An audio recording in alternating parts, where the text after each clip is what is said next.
You're now listening to Sanity at the Movies, Guardians of the Galaxy Edition. Hey, everybody. Should I have said not wounded warrior, what a broken found family edition. Beautifully broken edition. Big heart and edition. I don't know. We'll talk about it. We're talking about Guardians of the Galaxy Volume 3. Is it the last gasp of Marvel? The last gasp of happiness in this Marvel thing? Or is it just a good James Gunn movie? Or is it a terrible? Or what? It's the first gasp of hope. S stands for hope. Franchises are built on hope. I have some conflicted feelings about this film, but it is a good hang. There, that's my take. All right. It's a good hang. It's Guardians of the Galaxy Volume 3. It's been a while since we've talked about one of these Marvel things. I think the last time we talked about it was Shang-Chi, Legend of the Rings. Right. Depressing. Maybe, yeah, that was depressing. Been a while since we've cared about the Marvel thing. Well, why don't we do some Marvel, a little quick trip down Marvel memory lane and get some Marvel baggage. But first we should know who's carrying that baggage. Well, it's me, it's Nathan, your humble and obedient, beautifully broken host. And we've got the man he's got a huge heart, but he also kills people all the time. He's Ben Sulzer. The Destroyer? The Destroyer. Yeah. Ben the Destroyer. And why don't you introduce the man what are other elements that these Guardian folk bring? I don't know. I'll let you do it. It's Pastor Jake Minsel. He doesn't podcast with his mind. He podcasts with his heart. Yes. Guys, it's not about the hands that little cameo from Michael Rooker. Rooker. Yeah. That was great. That just felt like I'm James Gunn. Michael Rooker's my friend. I want him to get paid. That's what Nathan Fillion was all about. He'd been trying to get Nathan Fillion into the MCU for all three movies. There's no reason not to have Nathan Fillion a long time ago. He wanted him. I think he wanted him for, if I'm not mistaken, he wanted him to be like Adam Warlock or some kind of actual awesome character that he wanted to introduce. I mean, he'd make a plausible Star-Lord, actually, if you're just going back to square one. Of course. And he kept getting denied. Like Feige wouldn't let him have Fillion for any kind of major role. I think Adam Warlock is the one that he wanted him for. And so I think there's a little bit of... There was some fun passive aggression towards Marvel. Yeah. That whole elevator scene where they were lamely explaining at great length what happened in Avengers while Nebula was rolling her eyes.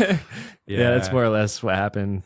That was pretty good. Yeah. I think maybe, if I'm right about that, part of the way he handled Adam Warlock and the Nathan Fillion cameo was all just peace out, suckers. Yep. That makes sense. I thought Nathan Fillion was pretty funny. Okay, well, let's do so. All right, folks, here's what I was going to go. We're going to do Marvel baggage, and we'll try not to spend too much time on that. That could be 3 hours if we wanted it to be. And at some point, I want to talk about the Guardians, who they are, where they come from, because I think this is our first time reviewing a Guardians film. We certainly talked a lot about Guardians 2. It is It's a placeholder for us. It is a placeholder for us. It is the movie that really just shoved everything. Let me just start on my baggage. So I liked the first Guardians movie, but felt a little... We'll do Guardians baggage first, then we'll do Marvel baggage. Okay. So I liked the first Guardians movie, but I felt a little uneasy about it. And then Guardians 2 helped me pinpoint not just my unease with Guardians 1, but my unease with action filmmaking today. And this was around the time of BLM and all this stuff. And just all the othering that happens in our culture. They are not like me, and so they are the enemy, and they are inhuman, and they must be destroyed. This is how political discourse works. This is how Marxism works. This is how our world is largely operating, how our children are being taught to think. And Guardians Volume 2 is a really egregious example. It has this long scene where we're going to set up these Ravengers as just like the monsters that are pouring beer on baby Groot and torturing everybody just so that we can enjoy turning the tables and murdering them. And I remember sitting and was it murder or was it, I don't know. But the reason I use the word murder is because that's the glee that we're meant to feel, is like, yay, I'm killing all these people. It's great. Oh, look at cute baby Groot. He's going to chase down the guy that poured beer on him and throw him off a ledge. And it's like an adorable, my angry baby gets angry like that kind of moment. And it's just, that whole scene feels really sick to me. And it helps me pinpoint the sickness that James Gunn has and that our culture has at large. We've talked about that a million times. It's just really, you don't think about it maybe necessarily because of the way that the movie works on you emotionally, especially through Baby Groot. But one of the things that Guardians 2 especially plays with is the moral ambiguity of both sides. So you get out of Guardians 1 and like the final scene is, what do you got? You're going to do something good, something bad, a little bit of both, right? So like they're bad people who've come together and their hands kind of forced and they're like the only people who can save the galaxy. And so are they going to be the good guys or are they just going to be self-interested? And they decide against all odds to be the good guys. Right.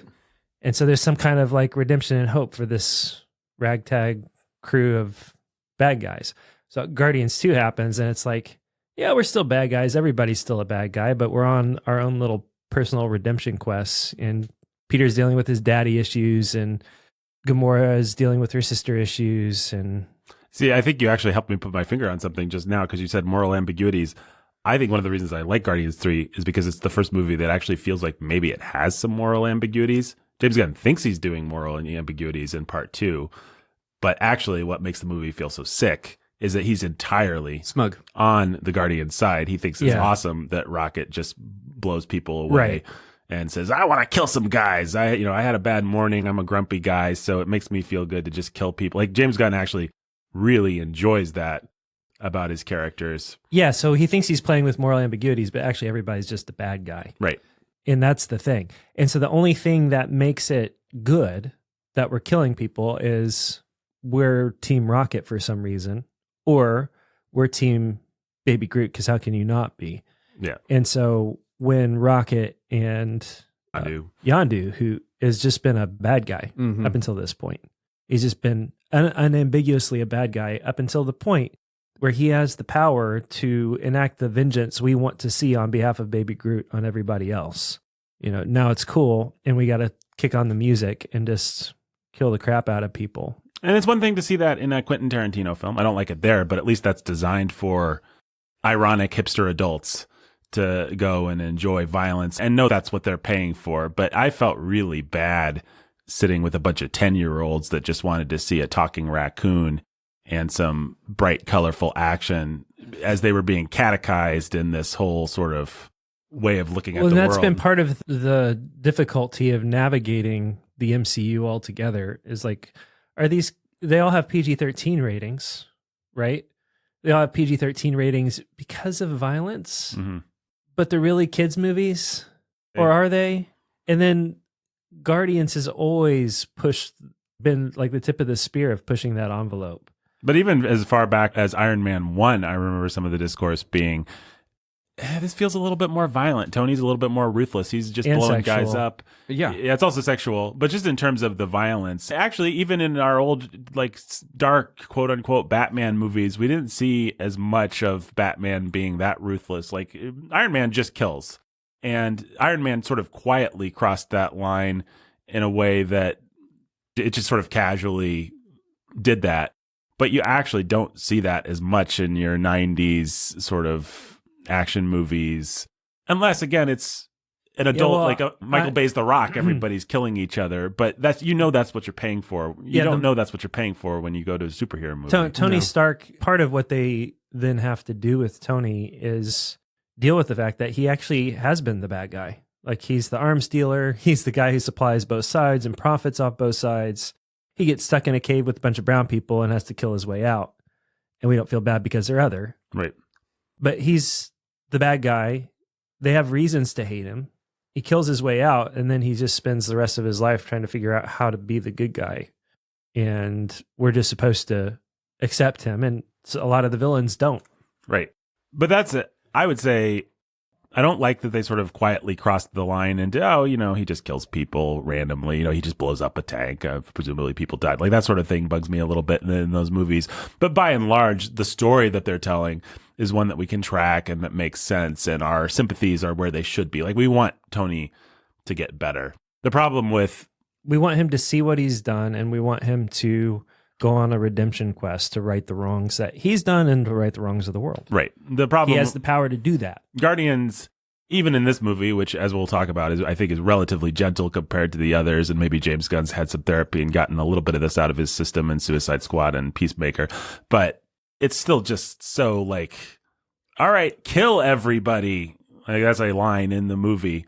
Yep. And that's just not what we're expected to think that's normative behavior for our heroes. And it's like, actually, that's only normative behavior for a James Gunn hero. That's not, that's not what we want to see from Marvel comic book heroes. Maybe it is what we want to see, but it's not what we should want to see. And it's not, he makes sure to get some moments of ruthlessness in killing that one, guy that thinks he's spared and stuff like that. A lot of stuff like that. Yeah, a lot of stuff like that.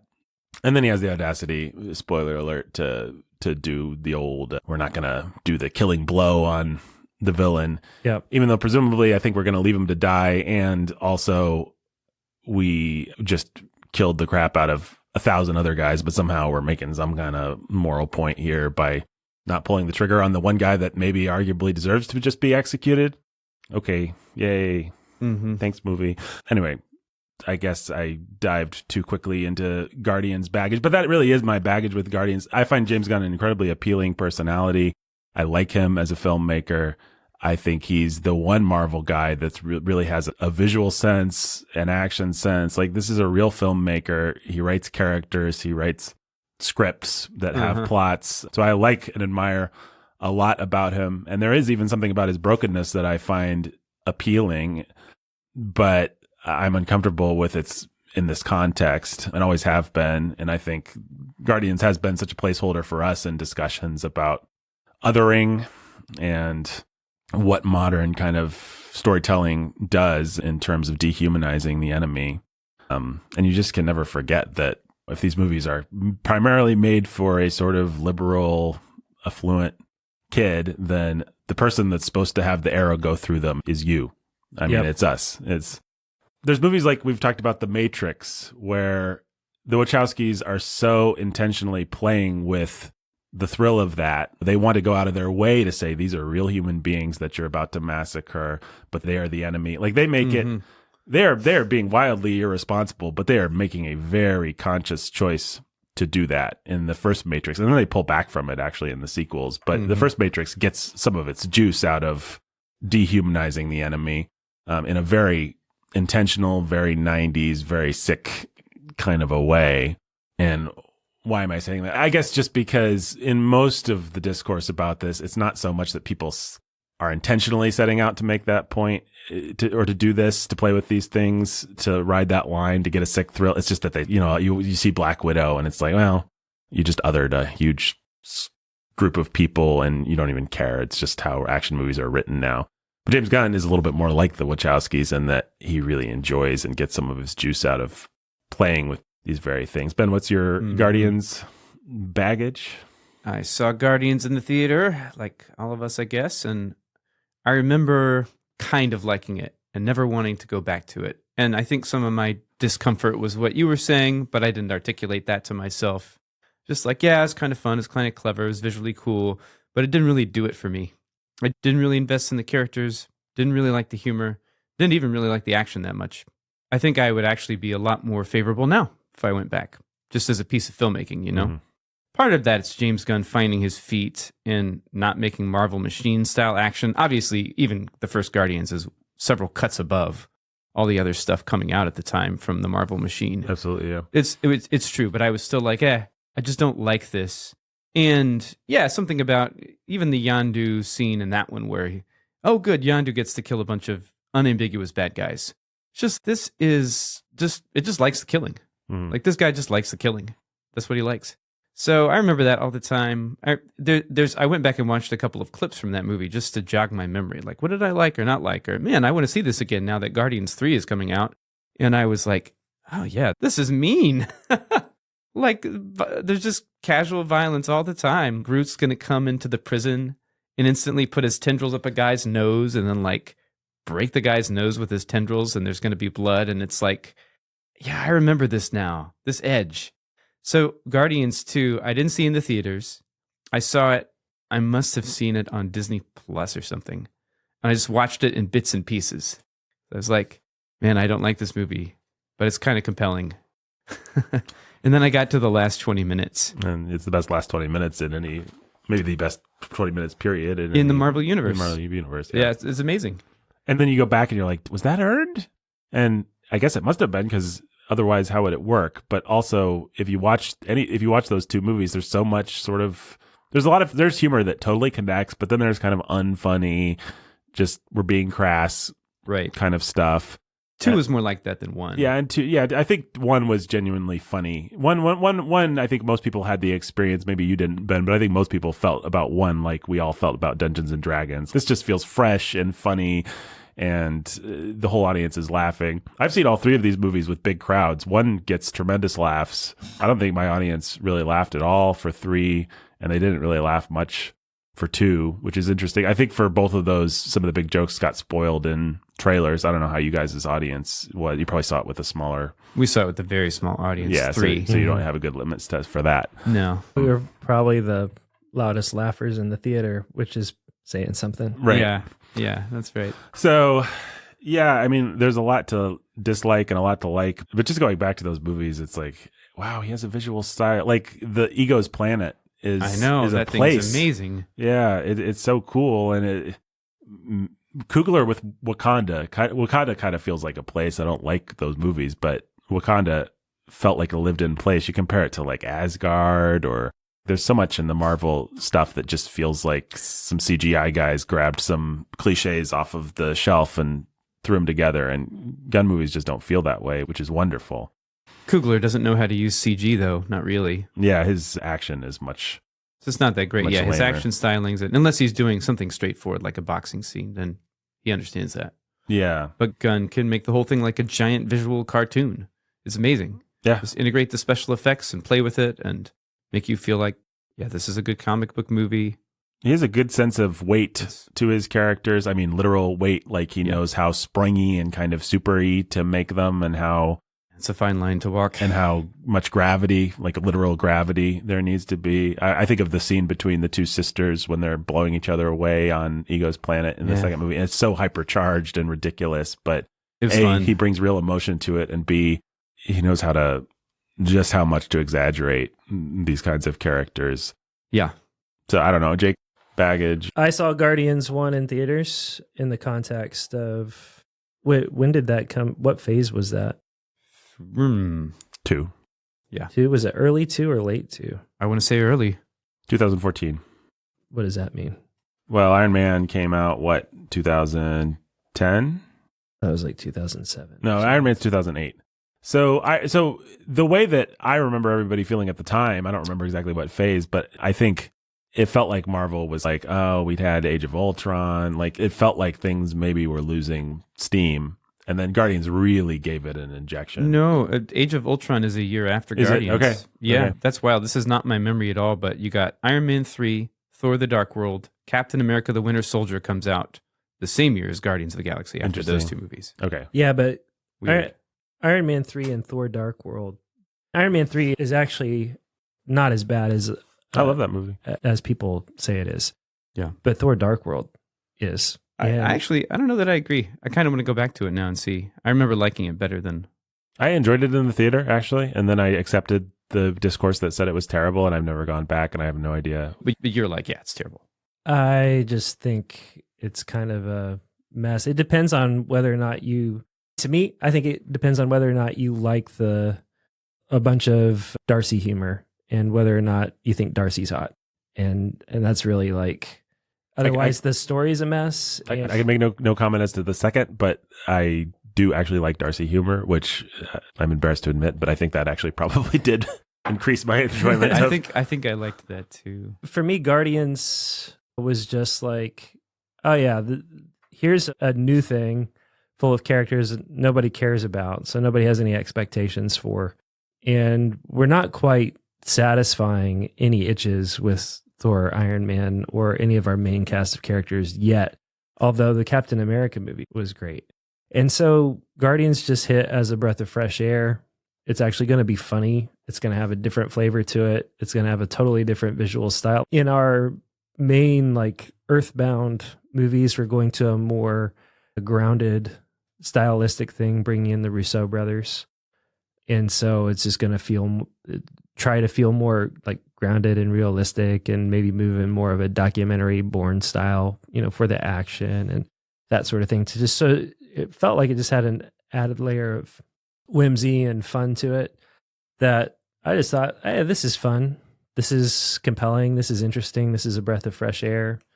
This is kind of exciting. Maybe we can do a different kind of storytelling in outer space. Who knows where this will go?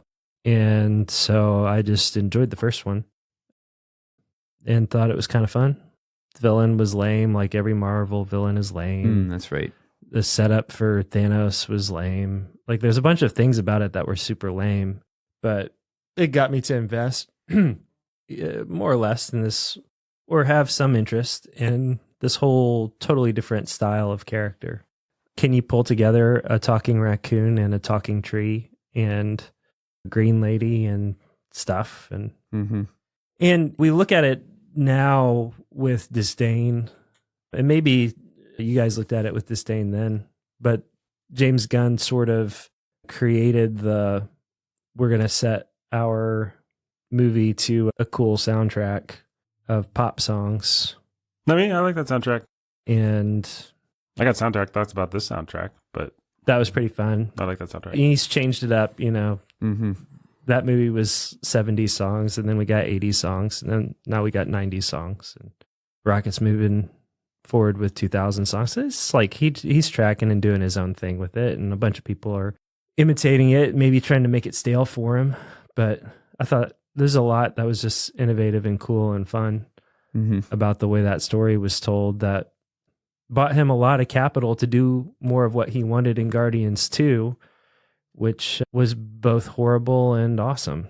I thought Guardians 2 was all the same things that you guys said, and yet still in strictly movie terms, probably the best movie in the MCU, start to finish, in terms of telling an actual emotionally compelling story that stands on its own. But you think Volume 2 is? I think just as an actual movie, as a piece of film. Like there's a lot of things about it that are bad. Let's take the moral equation out. You guys have already discussed that ad nauseum. I agree with everything you said. But it just, even as filmmaking, it has real problems. Like structurally, it's teeters on the edge of being a mess, start to finish. But it doesn't really matter. And it tells the best single volume movie, father-son story that you get anywhere in the MCU. And all the other emotion that you get in any other film is not emotion that's created within the film itself. Not really. It's just sort of like plays on your ideas and your imagination and accumulated emotion over the course of multiple films and nostalgia. And it just sort of like plays on and tries to pay some of that off in Infinity War and Endgame. But Yondu is an unlikable character that nobody likes at the start of that movie, and is an awesome father figure by the end. Can you answer, because you just rewatched both of these, can you answer a question for me that I've never gone back to verify? Does the continuity of Yondu between 1 and 2 actually track, or does it feel as if Gunn decided he wanted to retrofit a really cool father story in part 2? It tracks just fine. I think that there was probably some retrofitting, but it's pulled off smoothly enough that I think, because so here's a tell. They're already talking about in the first one about how he's soft on Quill. Right. And when Yondu at the very end thinks he's got the Infinity Stone and he opens it up and finds a troll inside, instead of being angry, he smiles and he puts the troll on his dashboard. Yeah. Which was a payoff from earlier in the movie about how he likes to have these little trinkets that he puts on his dashboard. So it's sort of a payoff, and there's a smile there, and there's a sense of, yeah, the kid's doing well for himself. He's smart. I've done a good job. So that all that's just sort of there. And then they just kind of double down on it. And the mutiny is, man, you're always soft on this guy. I mean, you could, like, if you wanted to make a defense of the morality of Yondu's thing, it's Yondu's fatherhood that gets him into the bind with all of his men. It's Yondu's commitment to trying to do things right that gets him cornered, actually, as a complicated Ravager who was also orphaned and raised by Ravagers. Yeah, like Sylvester Stallone's his daddy figure, actually. Right. And he made a mistake and got caught trafficking kids. And then he figured out what was actually happening and what he was doing. He thought he was retrieving this kid's children for him, or this guy's children for him. And then he realized he was exploiting and destroying them. And then he stopped and saved Peter and tried to raise him as his own as best he could. And all of that is what gets Yondu into trouble with his men and ready to be executed, and gets his loyal crew members executed, and gets Baby Groot tortured. And so if you wanted a moral defense of, which is not the actual text of the movie, right? That's like you're reaching pretty far. Yeah. Right. But I think that's what Gunn would say. Right. If he were telling you what's really going on and what was in his mind behind these sorts of things. Like Yondu's a screwed up dad. He screwed it up. He got cornered. And then he decided for the rest of that movie, he was going to make things right all the way to the very end. And if that meant death, that's what it meant. And he's never done anything right. Let him do one thing right. And that's where you get the final 20 minutes of that movie, which are the most emotional and cathartic and awesome moments in any Marvel movie.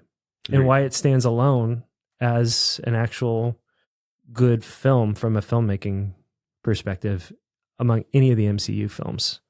But so I came out of that movie because of how it ended, just loving it and thinking it was probably just the best Marvel movie ever, until further reflection and thinking about it and talking with you about it. I think it was after that movie that we really started to think about that particular scene that bugged me and articulate why. Yeah, well, I don't think any of us were comfortable with that scene. Yeah, no, of course not. But we hadn't given a complete language to all of that quite yet. No, and you were the one that really put it all together. But yeah, so I guess that's the Guardians. And then he slipped an F-bomb into each one of these movies. That can't be true, because it is true. They made a big deal about this being the first F-bomb in the MCU. Yeah, well, he did it on the QT both times. First, he flipped, we have Star-Lord giving everybody the finger. Right. And second, I am Groot is translated as... Oh, right. Okay. Rocket translates it in the second one as, he said something friggin', only he didn't use friggin'. So, yeah. So he got it in there sideways twice, and then this time he got it in there explicitly for the first time. But anyhow, he tries to elevate the crassness too. Mm-hmm. Yeah. Well, we're going to talk about James Gunn. He is a damaged fellow. Okay, we can't spend a lot of time on this, but Marvel we're all super sick of Marvel, just like everybody, right? Yeah. And we all have varying degrees of fondness, probably. I mean, I remember feeling like the first Iron Man was a big breath of fresh air. It came out the same year as Dark Knight, people should remember. And they both kind of, Dark Knight felt like the important new superhero movie that was doing something cool and fresh, but Iron Man kind of felt like the one that nobody expected, and it was the fun one. And then I enjoyed them to various degrees. We have our criticisms and complaints, and we really hated what the Russo brothers did with Captain America. You could go back to this very podcast, which started around that time, and hear us. Yeah, and I was never, I didn't watch the Iron Man movies until probably even that first Iron Man movie until after the first Avengers film came out. I don't think I watched that in theater. So I think the way it happened, I just never cared about Marvel properties, not even Spider-Man, not really. And I just thought it was, Batman's his own separate thing, Superman's his own separate thing, but the rest of it's just dumb, dorky kid stuff. And so as people were getting into that stuff, I just did not care about it until I think the first Avengers film comes out in 2010. That's 2010, yeah. And so my son's 3 years old, and people are like, this is really cool. This is actual fun kid stuff. This is exciting.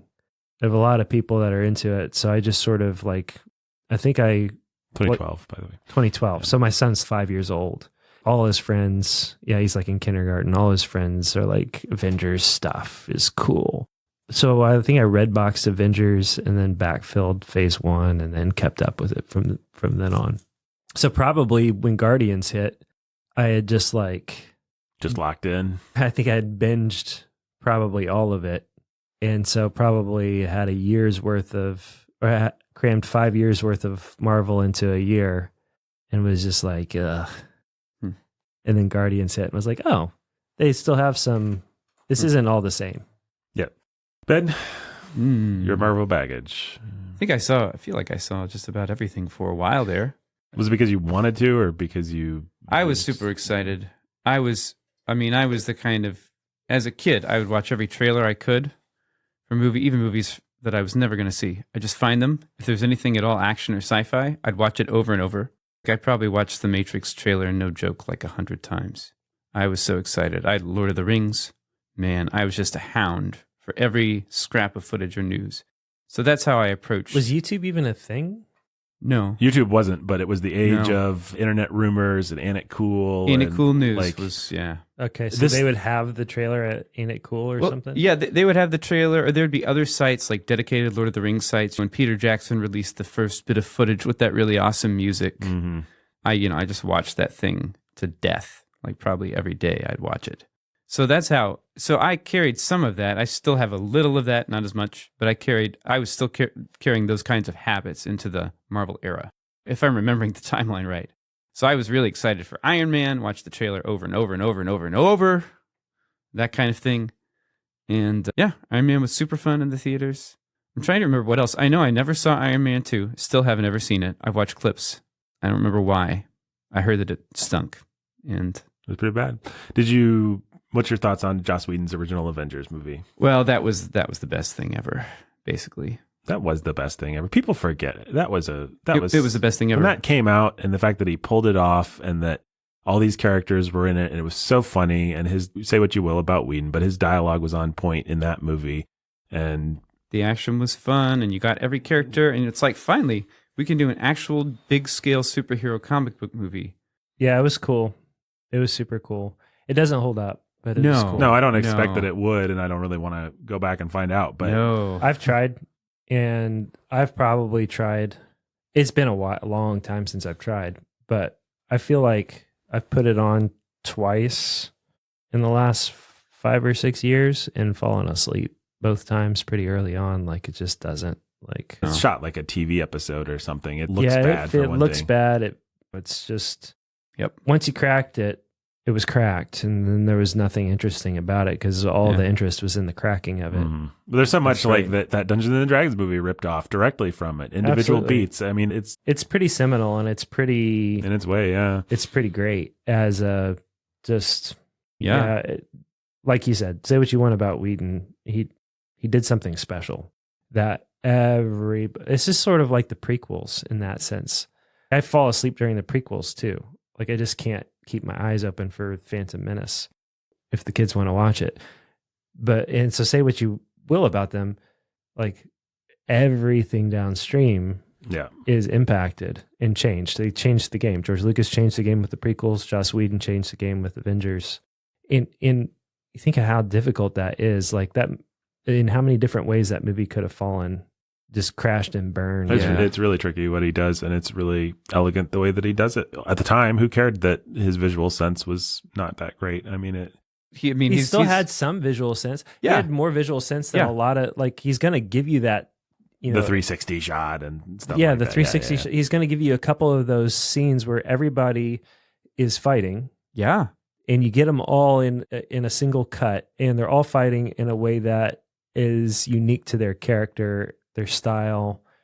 Like he's going to give you those moments, and few people are even going to bother to do that. Mm-hmm. Well, and it felt grounded. Absolutely. Like you're actually in New York for the Battle of New York. There's these big monsters looming over, and you kind of feel like you're in the city, which just environmentally, it had more of a feeling of actually being there than a lot of the schlockier later Marvel movies where you just feel like you're watching a video game. Yeah, and Whedon's not going to fast cut action. He's not going to make some dumb mistakes that the Russo brothers make. They're some of the worst video game offenders, like in Civil War. Yeah. My goodness. Yeah. There's a couple of scenes, chase scene that's just No, the terrible. Russo brothers were the ones that I was grumpy about at the time because I just thought they got overpraised because what they were doing was fresh and fun, but man, they're not actually very good at it. And that always bugs me. Well, Winter Soldier did have a couple of action bits. Yeah, Winter Soldier, I think they got worse after that. Like Winter Soldier. Well, what they learned, they just learned the wrong lessons. Winter Soldier actually had a couple good little action set pieces absolutely. in it. And they learned, okay, so long as it feels grounded, and we can cheat this and we can just put this in our pre-comp or previs, then great. And then so everything else is just like, it didn't have anything like the elbow grease put into it in terms of shot composition and choreography. Mm-hmm. Yeah, and Winter Soldier has some of the seeds of their own action destruction, or I don't know how to put that in a less dramatic way, but it's some of their weaknesses with big CGI scenes. Yeah. Even at the time, Winter Soldier was like, well, these are some giant CG airships. They sure are. Joss Whedon would probably have done a better job with this part, actually.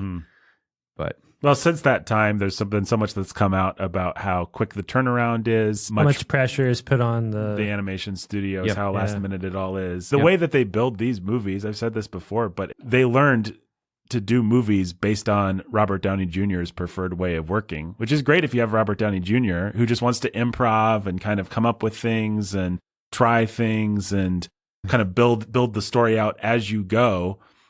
But if you don't have a genius like Robert Downey Jr., then maybe he's totally locked into a character that he's processing his whole life through. Yeah. I mean, it's not like what he was able to do was just be Tony Stark and let the character inform his own personality and let his own personality inform the character. Like the synthesis of RDJ and Tony Stark is so perfect in a way that just doesn't work for anyone else. It's lightning in a bottle, and you can't just go and make every other movie. You try to like do that with Chris Evans, and what happens? You get a nasty edge to Captain America all of a sudden. Yeah, like the only person you can kind of do that with is who has that kind of synthesis is Thor, but that's like a paper thin character with a paper thin actor. Like they failed. He's just they did it once well, but and then after that it was horrible. Yeah, Love and Thunder, they try and do the same thing and they fall on their faces.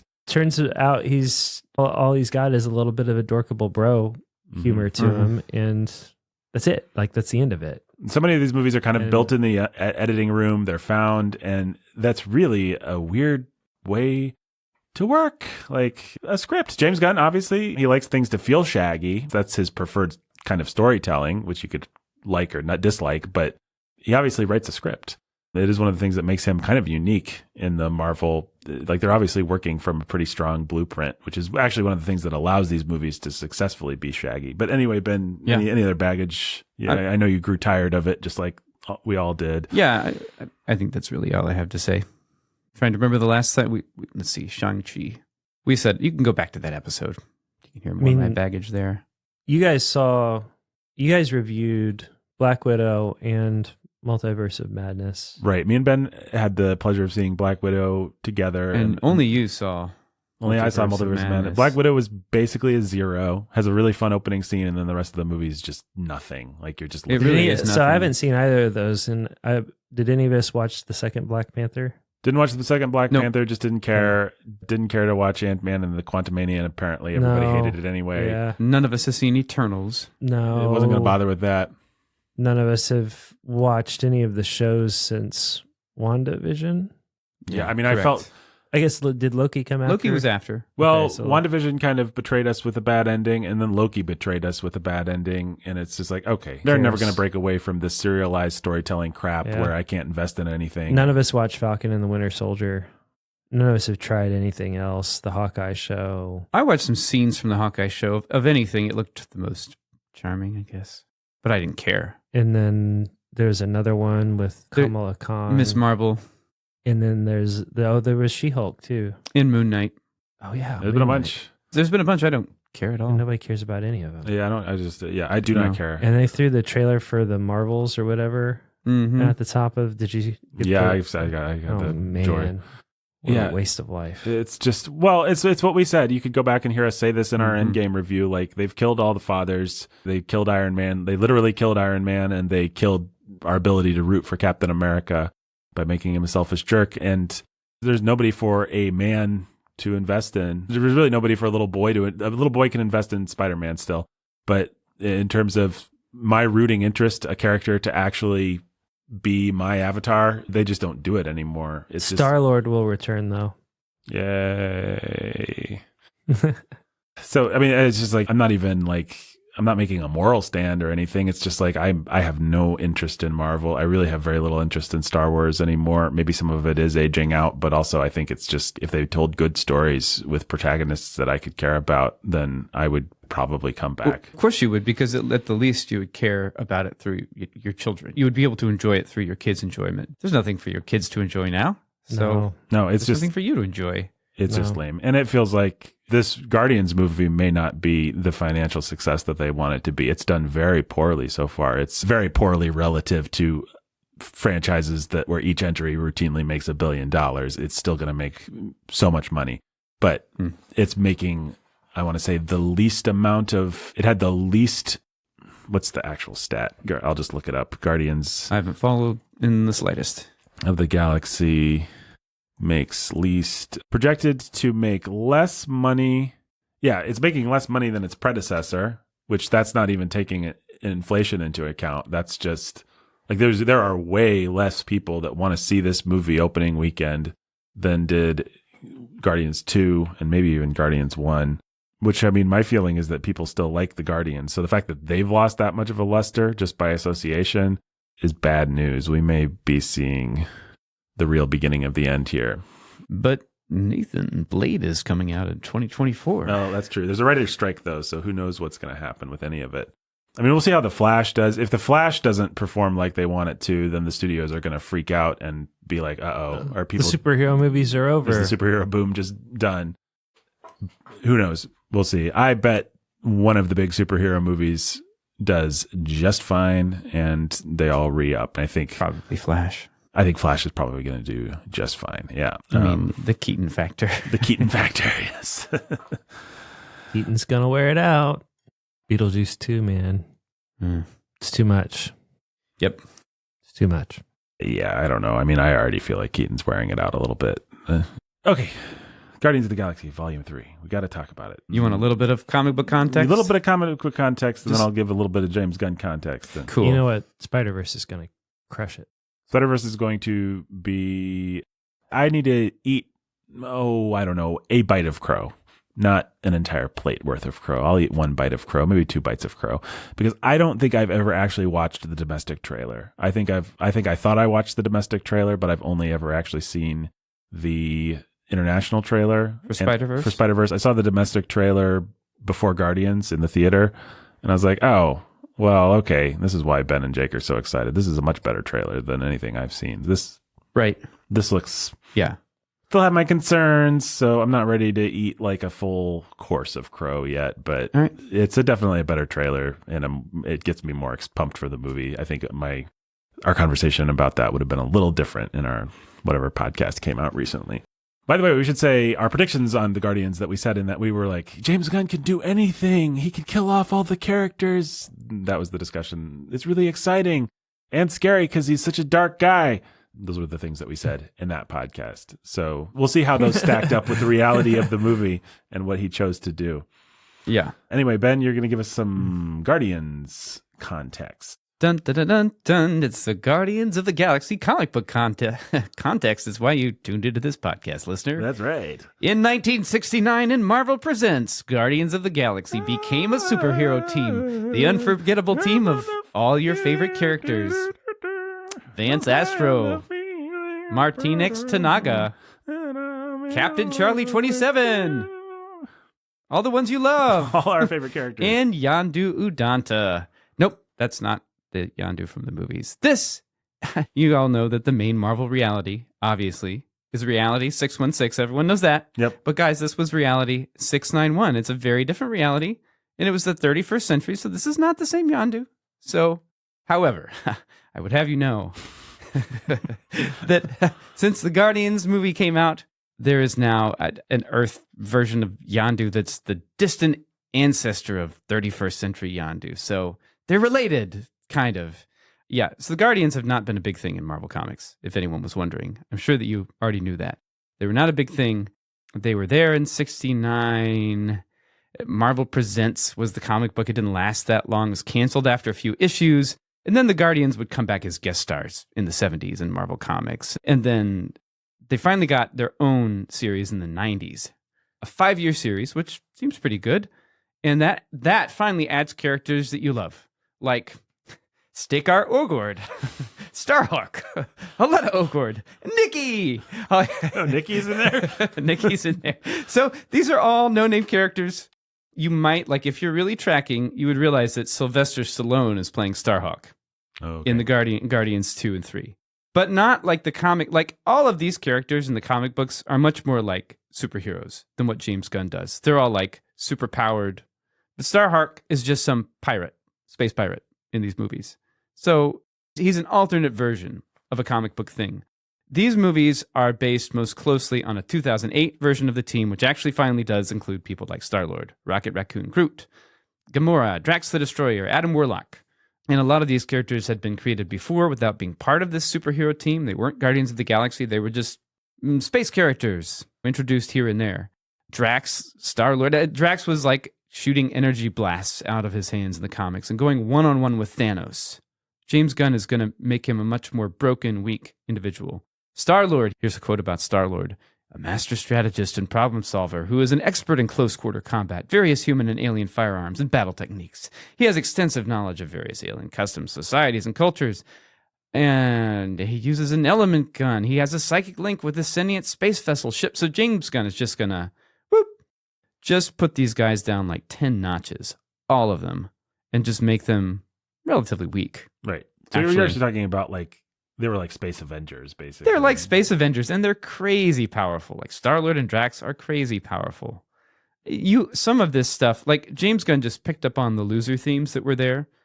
Peter Quill was abandoned by his dad, who was from space. That's from the comics. Gamora was the last of her species, raised by Thanos. Yondu was the last of his species. I don't think that there's anything like that in the movies. But that's the kind of stuff. You don't see anybody that looks like Yondu. That's about as far as that goes. That's about as far as that goes. And we know that he's an orphan of some kind. Right. And so James Gunn is just going to be like, any loser thread I can pull on, I'm going to pull on it. I'm going to make these guys fun losers, adorkable losers. Well, he's also, I mean, there may be some Feige going on there too. If we've got to integrate these characters into the same world as our Avengers and keep them... Mm-hmm. We can't just have a bunch of Captain Marvels or whatever. Yeah, we can't have a bunch of people who are overpowering Robert Downey, who make Robert Downey Jr. and Captain America look stupid. And that's weak. right. So that's got to be part of it too. It's got to integrate into the MCU as we understand it, where they all make sense working together against Thanos, right? And can be subordinated to our main storyline heroes. Yeah, absolutely. Absolutely. And I mean, James Gunn is going to go as far as, like I said, putting Starhawk in there and putting some of the other names that I read that you've never heard of are in the movies as like, I'm a Ravager. You might hear my name once. I have no dialogue, that kind of thing. Mm-hmm. So he's gonna do that. He's like familiar with this lore. He wants to please the fans, but he's like, I'm not going to create that. So there's your Guardians context. There you go. So basically James Gunn got handed a bunch of B-listers and that's right. Or C-listers or D-listers even. And just did his own. Therefore, do something with this. Had his freedom to do what you want. Nobody cares about these characters. Yeah, that's right. In some sense, Iron Man, right? Like we don't have the rights to Spider-Man. We don't have the rights to whatever. See if you can make something. Black Widow, Hawkeye, all those guys. Fans have some love for them and always have, but it's not like they were. There's a bunch of B-listers. A bunch of B-listers. Yeah, where the Guardians sound like they're more like D-listers. I think that they were D-listers, yeah. But yeah, we all pretend like Iron Man's a thing now. Like, I don't remember even. I had no idea who Iron Man was. Like, you probably knew who Iron Man was. I did, but I didn't read I remember trying to read an Avengers comic or two as a kid who loved this sort of thing, just being bored to death. I would read Spider-Man and X-Men. I didn't care at all about those guys. Yeah, well, there's just so much. Yeah, well, lore. Spider-Man and X-Men were the A-listers, right? Yep. They're awesome. And then the Hulk. Yeah, and they had their Yeah. own Saturday Even morning Captain cartoons. America was never cool. No, Like, definitely not. No, he's just iconic. Like, Yeah. literally iconic. He's an icon. You know what he looks like. yeah, and that's basically. it. Yeah. And you use him to make fun of people. Yeah. On the baseball Yeah. team, you call Captain America the guy who thinks he can rally the team together and be the, it's just like, okay, Captain America. Right. That's just that's about all you know. He's like the goody two shoes guy who thinks he's going to lead and rally the troops. It's like, Yeah. yeah okay. Yep. Either you have the ability and authority to do that and we're behind you, or okay, Captain America. Yeah. Well, okay. Let's talk about James Gunn. So my premise for all this is James Gunn has issues. I don't know if you guys would agree with this or not. It would seem that he has issues. It was yeah. a little, Man. but man, I mean, I think we all kind of know who James Gunn is and where he's coming from. But if you really just do the research and see who James Gunn is and where he's coming from, it's crazy. Marvel hiring him is really weird. I mean, it would be, I was trying to think of an analogy and I don't know that I have a perfect one. But Eli Roth or someone, right? it would be like if Hallmark hired Eli Roth and said, make a rom-com for us. And then Eli Roth tried to put some of his love of gore and stuff in the edges, but he still had to follow the full You're formula gonna of have a to tell our Hallmark movie. listeners who Eli Roth is. Oh, he's like a horror guy. He did Hostel and Cabin Fever. And I haven't seen them. I feel he makes the kind of horror movies that for some reason I read reviews of them. I'm kind of sensitive to this stuff and it like won't get out of my mind. It's like, that is so disgusting. Well, Never wanna see that. people have coined that stupid term torture porn for his movies. So he's the torture porn guy. So yeah, if Hallmark hired the torture porn horror guy, but then did not hire him to make torture porn, but to make rom-coms, and then he put like as much torture porn into the rom-coms, like around the edges as he could. Which, by the way, someone did hire him to make a dumb-looking children's fantasy movie, The House with the Clock in its Eli Walls, Roth, which that- I never saw, heard, no, I don't think anyone liked it. This, but this is just what modern Hollywood does. Just is bizarre. It takes these I guys. feel like I might have watched that. I heard it was like not It looked great pretty or lame. whatever. It's not what, Jack Black. Yeah, Jack Black. yeah. I think I certainly remember the trailer. I didn't see the trailer even. I watched that at some. The idea of Eli Roth grosses me out. James Gunn is gross too. James Gunn, let's dig in. Yeah, so yeah. this guy was born August 5th, 1966 into an Irish Catholic family. Now, what do you guys think? Was he outsider artist from Irish Catholic family, mid-60s? Are we talking happy childhood, sad childhood, family togetherness? I'm gonna say lots of family togetherness, Uh-huh. lots of wholeness, definitely no brokenness, definitely no Catholic school, definitely no divorce, definitely no need to go have a found family of broken misfits for himself. Well, Jake, you'd be wrong. What? You are an idiot, as Drax would say. He was one of 6 children. His father was... I think it went over your head, Drax. yeah. It would not. I would catch it. His father was an attorney, if you can imagine that. And his influences, we'll get to his trauma, but his influences, he liked to read comic books, if you can imagine that. He would escape into his comic book world, and he loved the really old, creaky 1930s horror movies, Creature from the Black Lagoon, House of Frankenstein, the original Bela Lugosi, Dracula. And the reason I loved those movies when I was a kid who came from a messy family, the reason those things will be around forever, even though there's so little to actually enjoy about them, they're so creaky and old, is people love the monsters. They love to identify with the monsters. Boris Karloff's Frankenstein, kids love them. Lumbering around, or Dracula. Like, you don't watch those movies because you want to be scared. You watch those movies because you want to live in an old castle and wear a cape. And The iconography still slaps. yeah, the iconography absolutely slaps. Here's a quote from Gunn. Mostly I was into the monsters, he said. I think I loved the monsters. I even felt sorry for Wolfman and Dracula and all of them. So he starts to build his own worlds, just like many of these dudes. He would draw planets, and then he would figure out the alien societies, the style of their houses, the shape of their pets, the design of their plumbing, even. This explains a lot already. And he just had a box full of universes that he would create. Now, this is certainly the story that James Gunn wants to tell. So take it all with a little bit Yeah, of grain C.S. of salt. Lewis has the same kind of story. Lots of people do. Yeah, they certainly. I mean, I think J.K. Rowling has this story too, right? I've got a box that. Probably, I think I still have it somewhere. He got an 8mm film camera, if you can imagine this, and started making his own homemade zombie movies. 1966 would put him, I forget exactly when Night of the Living Dead came out. I think 67, but he would have grown up with the classic zombie movies and the classic second wave of horror movies when they started to actually make things really scary and more down to earth. So he grew up with that stuff. And again, I'm going to get to more of his trauma, but as he became a teenager, he started, this would have been in the 70s. So he got into music. I don't know if you guys were expecting this, but and his big things were Johnny Rotten of the Sex Pistols as an icon and Alice Cooper of the Alice Cooper Band, who, if people don't remember, was a big kind of goth rock, would behead himself on stage. He was like the original Marilyn Manson. Maybe we even need a new reference for that, because I don't know if people still know who he was. But he went and saw Alice Cooper, and the whole crowd was chanting, "Hang him, hang him, hang him." And James Gunn was like, this is really cool. He went to Catholic school, Jesuit St. Louis University High School, Loyola University, Marymount Film School he eventually went to. He got a master's degree in fine arts from Columbia University eventually, but most of his childhood he was in the sort of Catholic and Jesuit school system. And you want to go back and you want to find the trauma, because it screams off the page. It screams off the screen.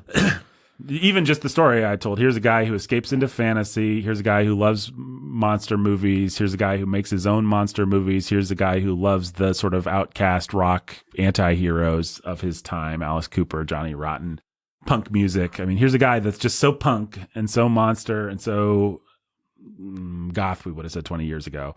So even just given that, even before you get to his filmography, like, there has to be the thing. And James Gunn has never, that I could find, said that he was directly abused, but he did go to Jesuit St. Louis University High School, and there was a gentleman, the school's Monsignor, named Obeman, Russell Obeman, and at the time, Gunn said he knew that this Obeman guy was giving kids alcohol and pornography.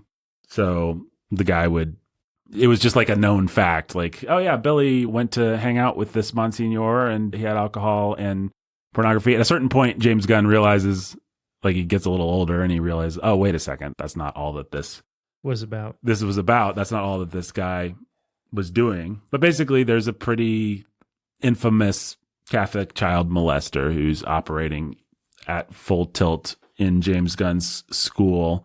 And the way James Gunn tells it, he's just seducing all these boys and stuff like that. James Gunn's very familiar with it happening. And James Gunn goes to his mom and dad and says, like, Father Obeman is taking these kids into the rectory and giving them beer and stuff. And they just kind of awe Jimmy him, like, oh yeah, you know, basically we don't believe you. Or if we do believe you, we're not going to get into it. What James Gunn says is, this was in the 80s. People weren't sensitive to that stuff. So he just feels like, it feels a little silly maybe, but Rocket's story is so in my mind here. Yep. I mean, it was always your story, Rocket. Yeah, it was always Rocket's story, and Rocket's story is the story of someone who is, well, we can get into that.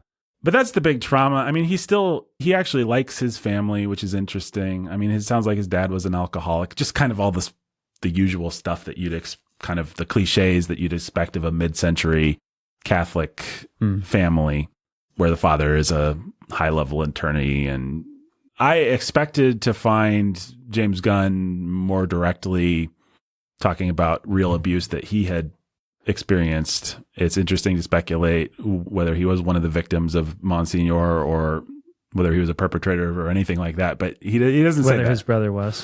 Whether his brother was. He does not say that. He has not gone public. The only thing he's ever gone public with is that I was part of a school system where children children were being churned through this abuser's whatever. But in any case, one of the other ways that he deals with it, which is really interesting, in addition to the film, in addition to throwing himself into outsider music and outsider art, he has visions of God. he has these like psychedelic dreams where the finger of God touches him and sort of makes him feel at peace and like he's special or something like that. You say psychedelic. Are these drug induced or are they No, I mean, he just talks about having wild dreams, wild visions even of God around the same time that he was getting into Alice Cooper and Johnny Watson. So he would have been a teenager, and God is speaking to him, which, I mean, remember, this guy has grown up with religious iconography and God and all this stuff. And also monster iconography. And I'm sure James Gunn has done a lot of drugs in his life. He gets out of the house. He does go to Loyola University's film school for a while, and then he finally gets a master's degree in fine arts from Columbia University. And then he basically becomes like an outsider artist. Like, he's a guy that'll go to a coffee shop and read his beat poetry. He's one of these kinds of guys. I don't think he was in Greenwich Village, but kind of the Greenwich Village style of artists that we think of from like the 1950s or 60s. James Gunn was doing the 70s and 80s version of that guy. And this lifestyle leads him to a little producing company named Troma.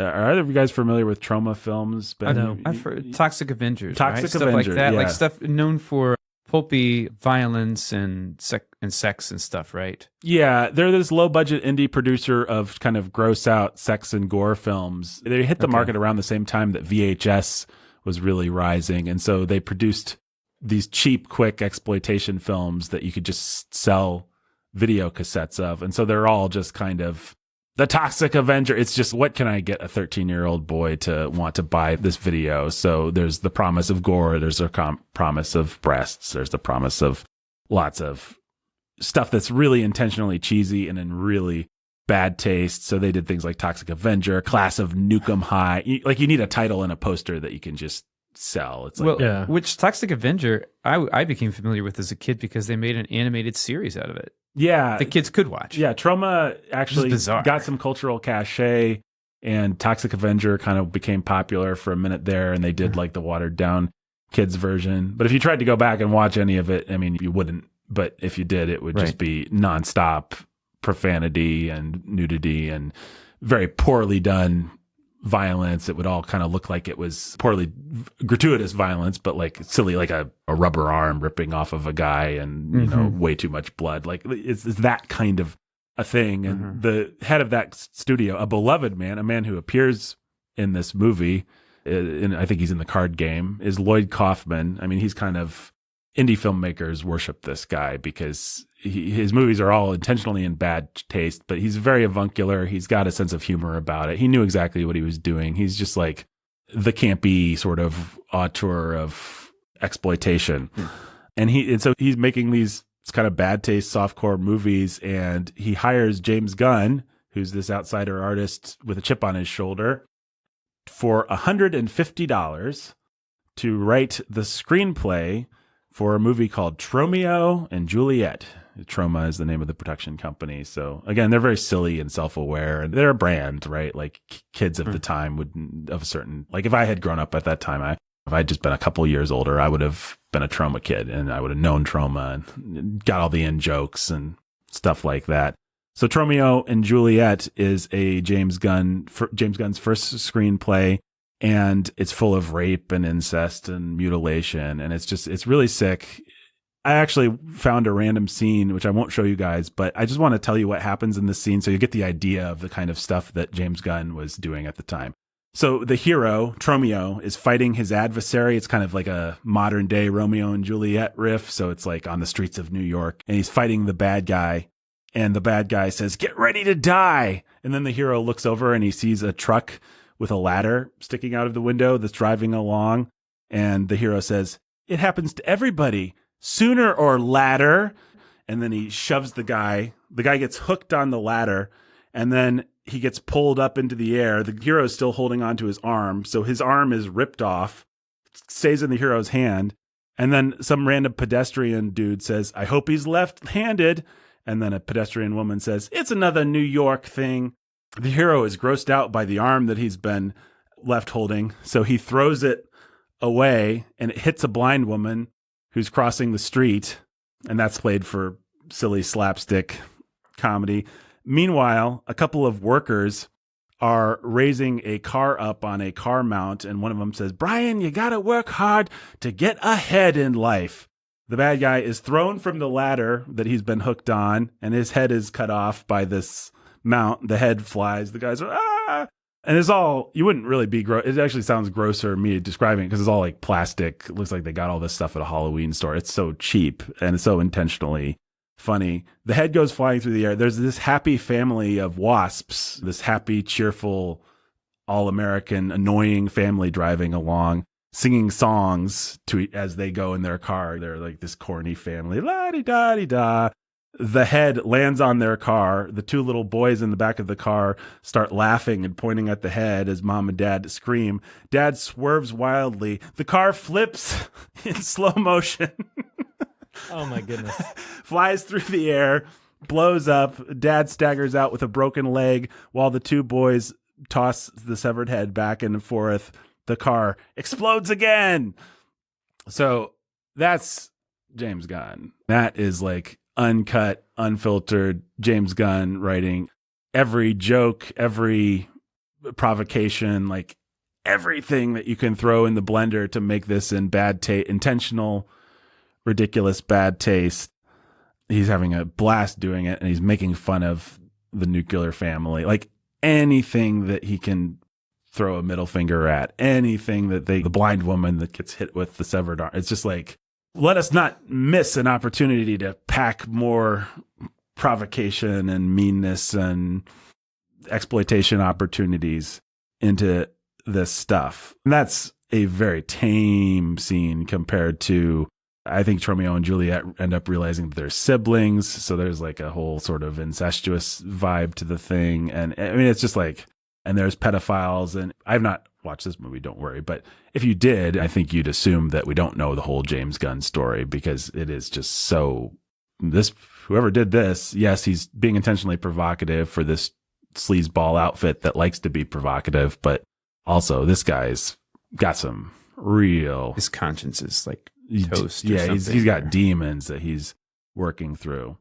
Now, after that, not working through, just channeling. Just channeling. Yeah. Just, I mean, when you compare that to the James Gunn that we've got now, you're like, okay, I guess this guy's got some therapy or Actually worked through some things. Worked through some things. Like it feels like he is at peace about some Guardians stuff. 3 feels like he's worked through things from Guardians 2. Yeah, I think that's right. It's one of the charms of Guardians 3.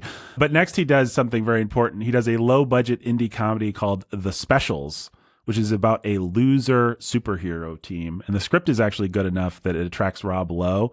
And it's not popular. It doesn't make any money. It doesn't get seen by anybody. But it's the kind of movie that people in the industry see. So Joss Whedon actually sees it. And here's a quote. Whedon says, "I think that movie is vastly important. Nobody had done a modern version of deconstructing superheroes so perfectly. It informed how we write superheroes as much the most ponderous, I have the weight of the world on my shoulders kind of thing." And Whedon gets a copy of this. I did see this movie. Oh, really? I saw it, yeah. I think it's very dull. Yeah, I mean, I'm sure it is now. Apparently, Whedon saw it and was like, wow, somebody finally cracked something. Yeah. They broke something. Back in the day, this came out a year after Mystery Men. And Mystery Men became one of my favorite movies back in the day. Yeah, Mystery Men actually has a visual style. Specials has no visual style. It's like a made-for-TV movie. Whatever you want to say about the writing. All right, I mean, I haven't seen it, but apparently Whedon at least was like, "Wow, so this guy really has some insight, has a point of view on superheroes," and he remembered it, which of course is going to pay off later in our story.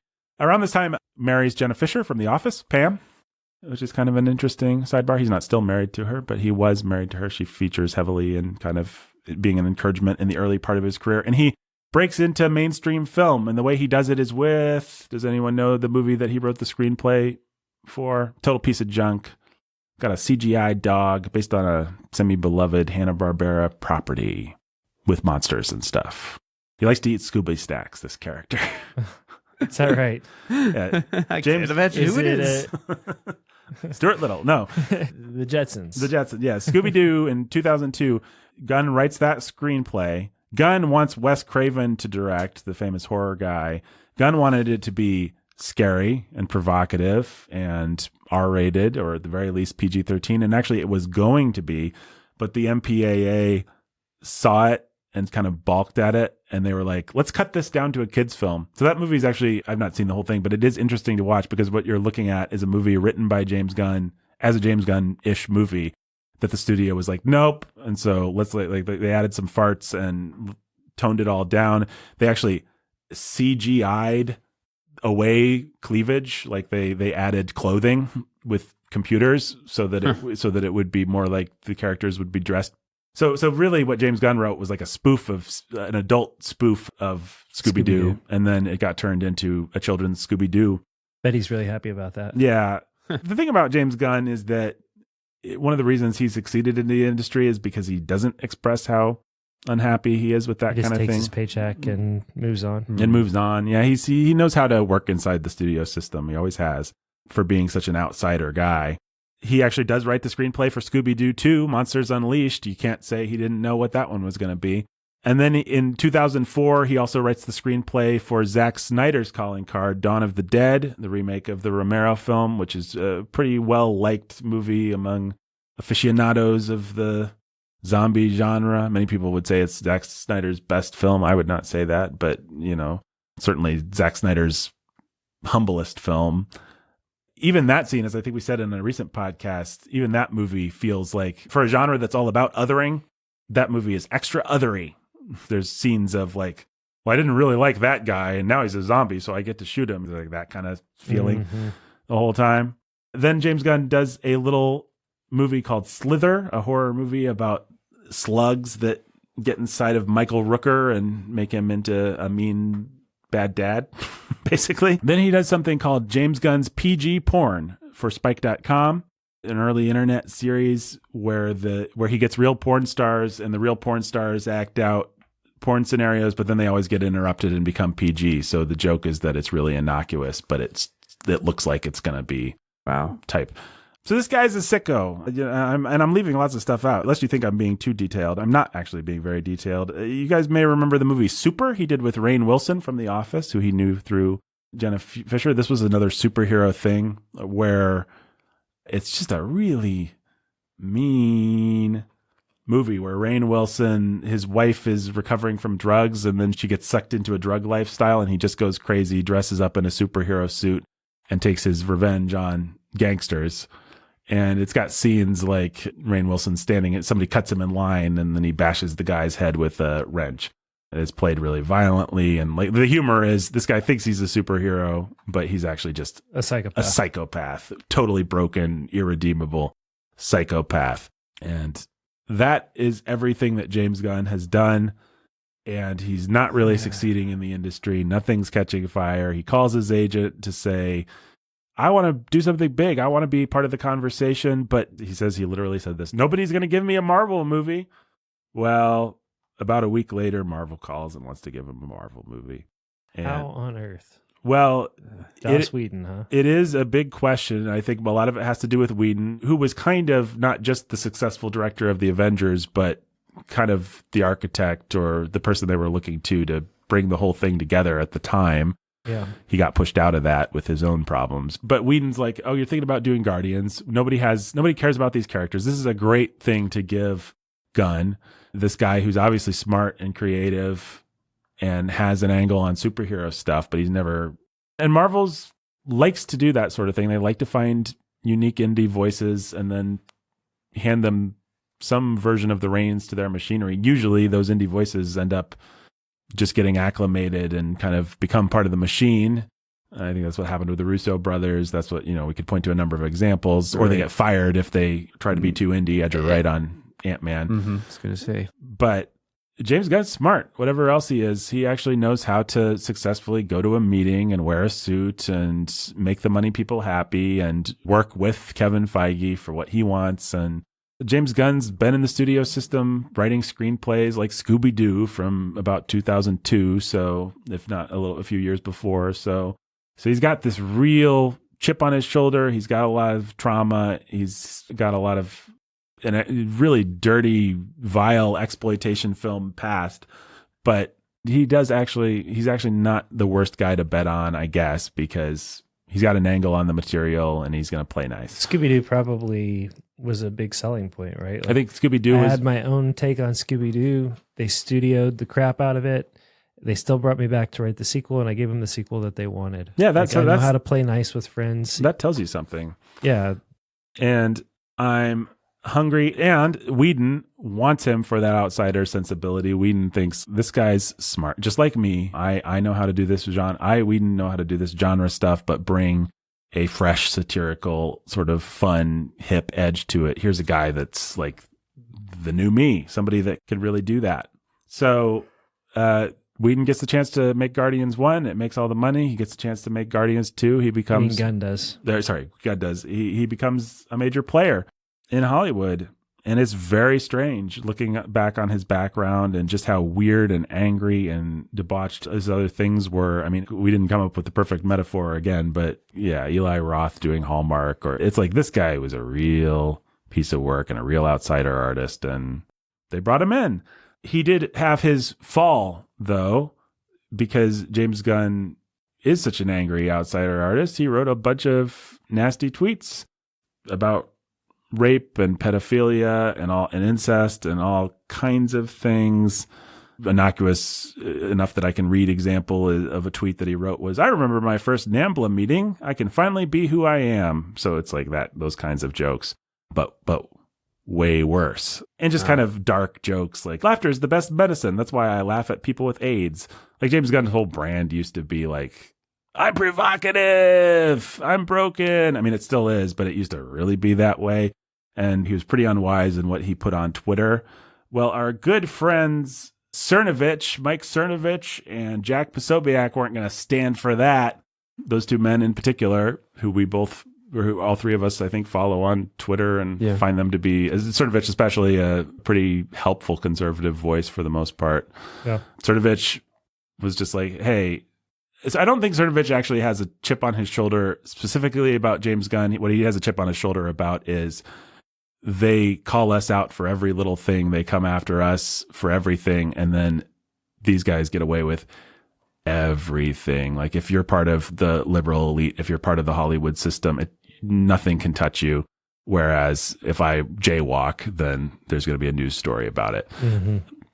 And so James Gunn was kind of his whipping boy for that kind of thing. Like, look at this guy. He's the toast of the town. Everybody loves him. He's making movies that all of our children are going to see. And then look at the things he's said. If you dug up a tweet like that I had said, then I'd be toast. I'd be over. I'd be in jail. James Gunn. And so he brings this to the forefront. James Gunn, all these old tweets resurface, things that James Gunn actually had already apologized for, whatever that's worth, that he had already kind of moved past. But he is fired in 2018, and it looks like he's not going to get to do Guardians 3. He moves over to, I'm sure all our listeners are familiar with this part of the story. He moves over to DC. He takes Suicide Squad. But Chris Pratt, the hero that we need, doesn't want to let things go. Chris Pratt was at church looking for solace, according to the Hollywood Reporter. And the sermon that day involved the story, I'm quoting here, of the Israelites circling the wall of Jericho for 7 days. On the seventh day, the Israelites shouted and the walls crumbled down. A tale of perseverance. Listening to the preacher, Pratt was struck with a sense of clarity for the first time since Gunn's dismissal. In that moment, I was like, this is about James. James is going to get this. Is going to be okay, says the actor. So Chris Pratt, being a deeply spiritual man, as we all know, has a spiritual moment and realizes we've got to go to bat. He understands the text. Right. There Yes, you go. Perfectly. He's got to go to bat for James. Now, to James Gunn's credit, his actors, the people that work for him, they love him. They are all devastated. Palm Clementoff, Mantis, when she gets, you can find a video of her getting the news that James Gunn isn't going to, that he's been fired, and she's in the middle of doing press and somebody just asks her about it. She bursts into tears. Like, they all really like this guy. He's a likable guy. You see him in interviews and stuff. It's like, he seems like a good hang, likable, self-deprecating, funny, beautifully broken, all that stuff. And so what's her face? Gamora, what's her name? Zoe Saldana's like at his house cooking dinner for him, after he gets fired. Like, they all band together. They all act like the found family they hope you'd be. And Pratt organizes an open letter to Disney asking for Gunn to be reinstated and goes around and gets all the actors to sign it, which is pretty incredible. There's nobody that's not willing to do this. And all the while, Pratt is texting Gunn verses from the Bible, including this one from the book of James. Consider it pure joy, my brothers and sisters, whenever you face trials of many kinds, because you know that the testing of your faith produces perseverance. Amazing. So Gunn apologizes. He is fired July 2018. He is rehired March 2019. The firing happened very quickly when the thing happened. You have to imagine that the rehiring was in works for a while. Yeah. Which means the guy was... He was back on tap quickly. He went and he took a slap on the wrist. He went and stood in the corner for 5 minutes and then he came back. And it was just until they felt safe announcing it. I mean, I don't know how much of a conspiracy theorist to be about this, but it almost feels like they never really had any intention of letting Gunn go. Yeah. Although the fact that he took Suicide Squad and moved hardcore in the DC direction maybe says he was actually fired, or it says that he knew how to take advantage of a situation. Yeah, which we know he's smart. Anyway, the Disney Brain Trust, our good friends at the Disney Brain Trust. I know, guys, what'll really sell this is if DC hires me on top of you for even more money. Of course, that may drive up my price. Yeah.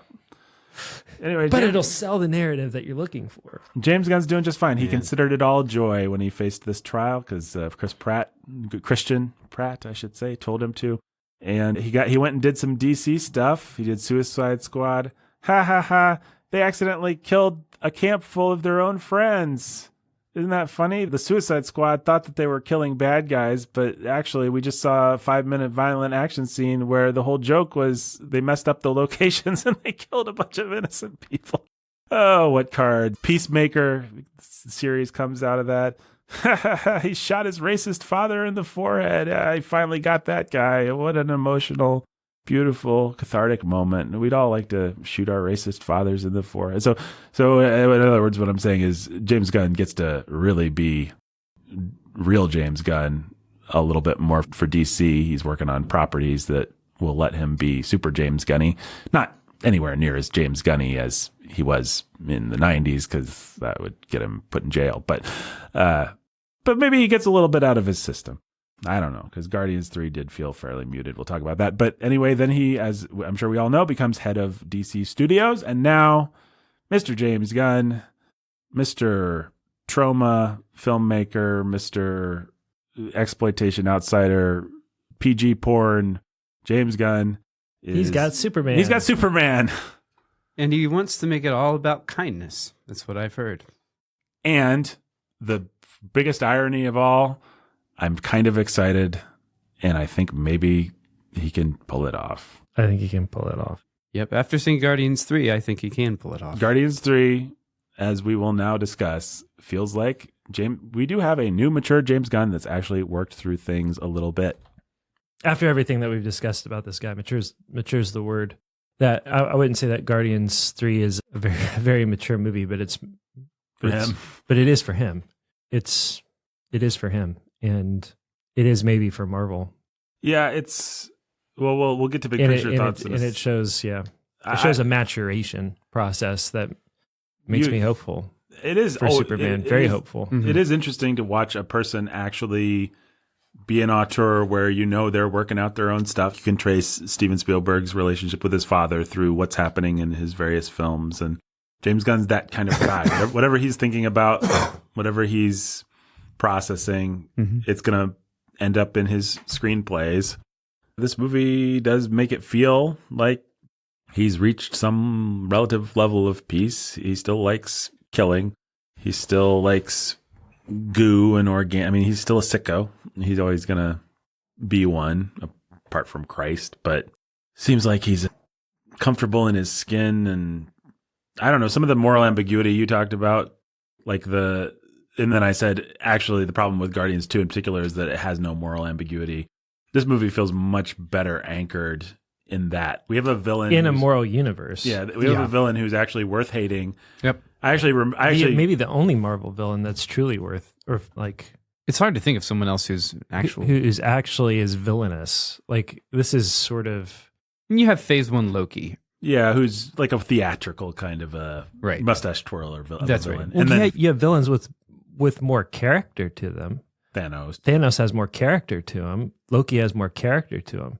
But just in terms of straight up hateful villainy, like evil, Oh, yeah. Loki doesn't feel not even Thanos feels evil on the level that this guy just feels objectively evil. Thanos has a philosophical goal where he thinks that he's morally in the right, and I guess this guy does too. But it's really thinly veiled. With Thanos, you're actually meant to sort of like and empathize with Thanos. You don't like it when he throws Gamora off the cliff. When he does something that hurts one of your characters, you kind of hate Thanos. But mostly, you're just, Thanos. He's kind of an interesting dude. Yeah. He's on a quest against all odds to do what he thinks is right. Right. And he's a genocidal maniac, but it's kind of likable for all that.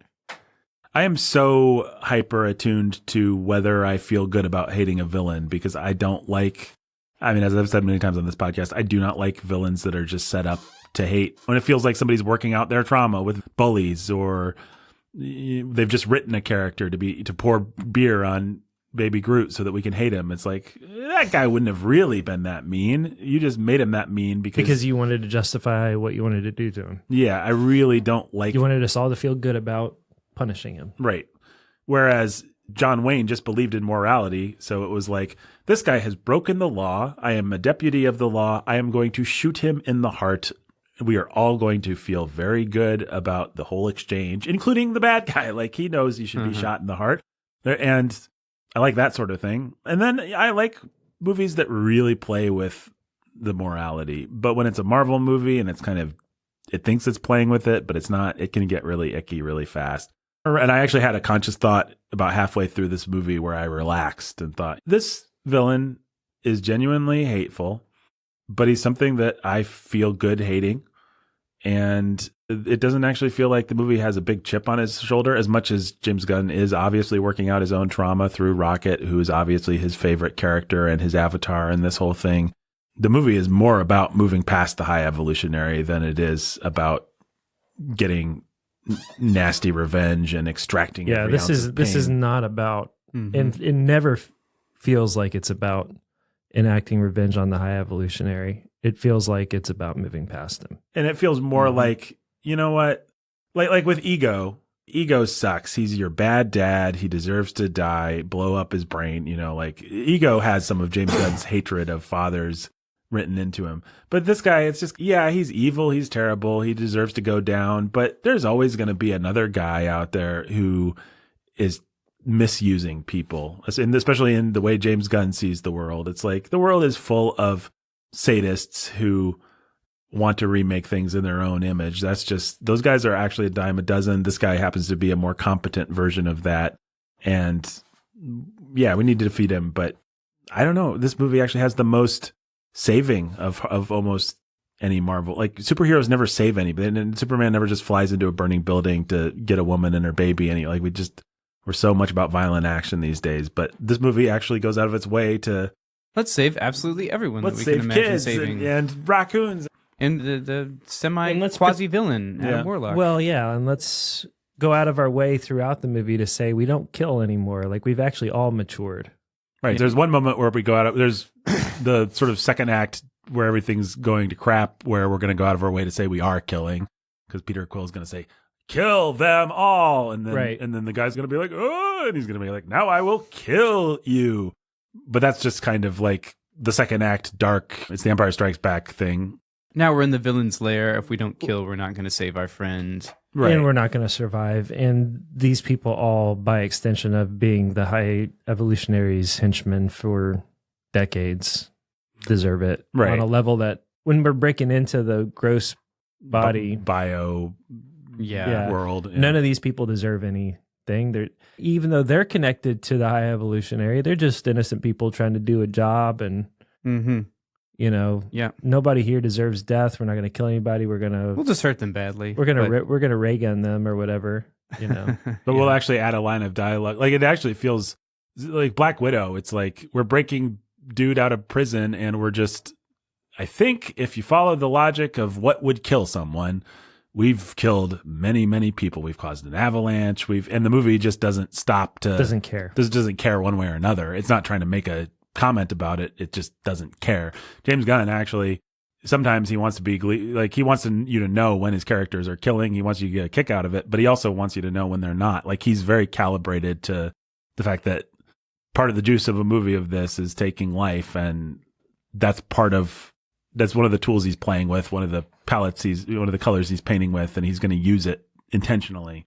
And these are all, he's trying to show, I think, an attempt at least at maturity or growth on the part of each one of these characters too, where in a previous Guardians movie, in a previous life, they all would have just mercilessly killed the crap out of these people to get what they wanted. And Gamora, who's been reset, still is advocating. She's still in that stage.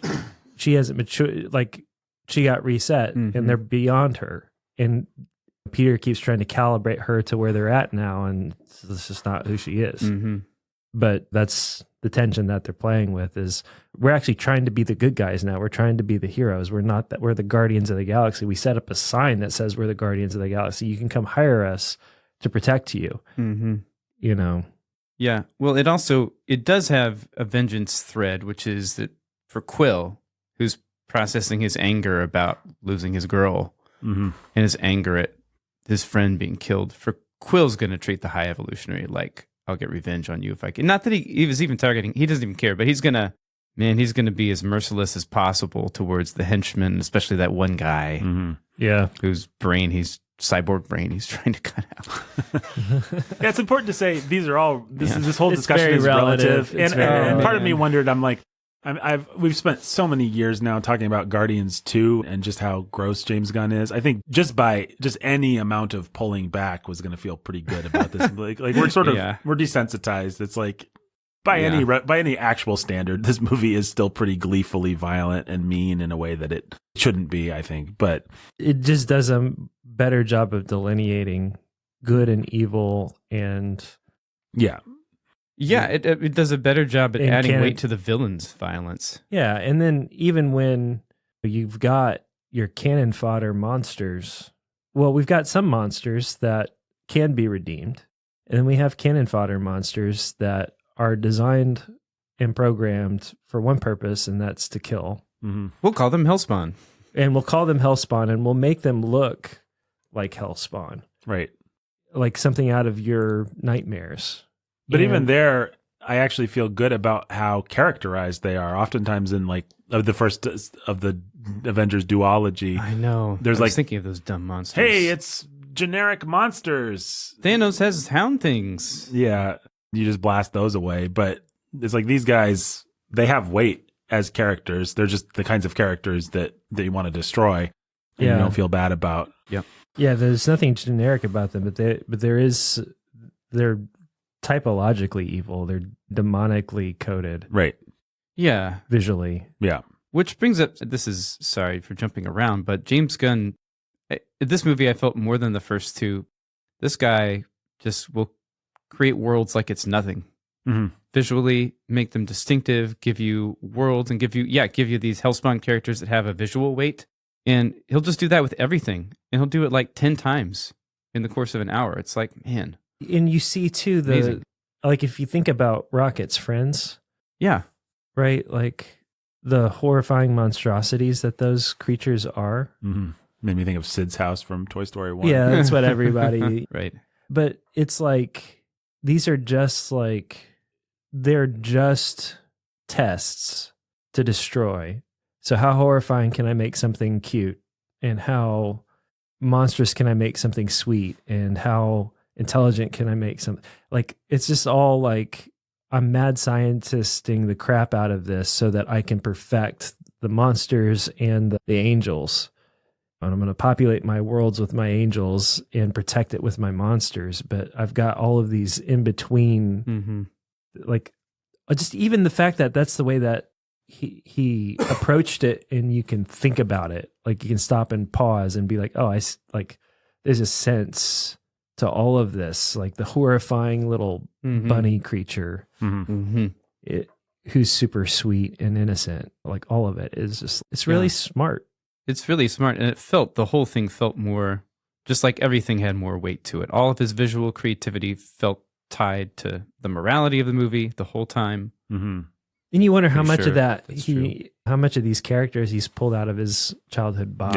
I'm sure some of it. Like, Right. which of these, you want to think all of Rocket's friends are actually just some crayon drawing that he pulled out and was like, Mm-hmm.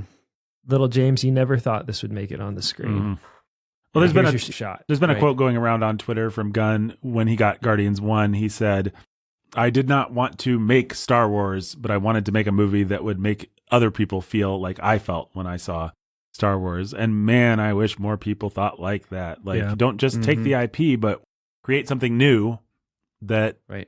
can do what the IP did.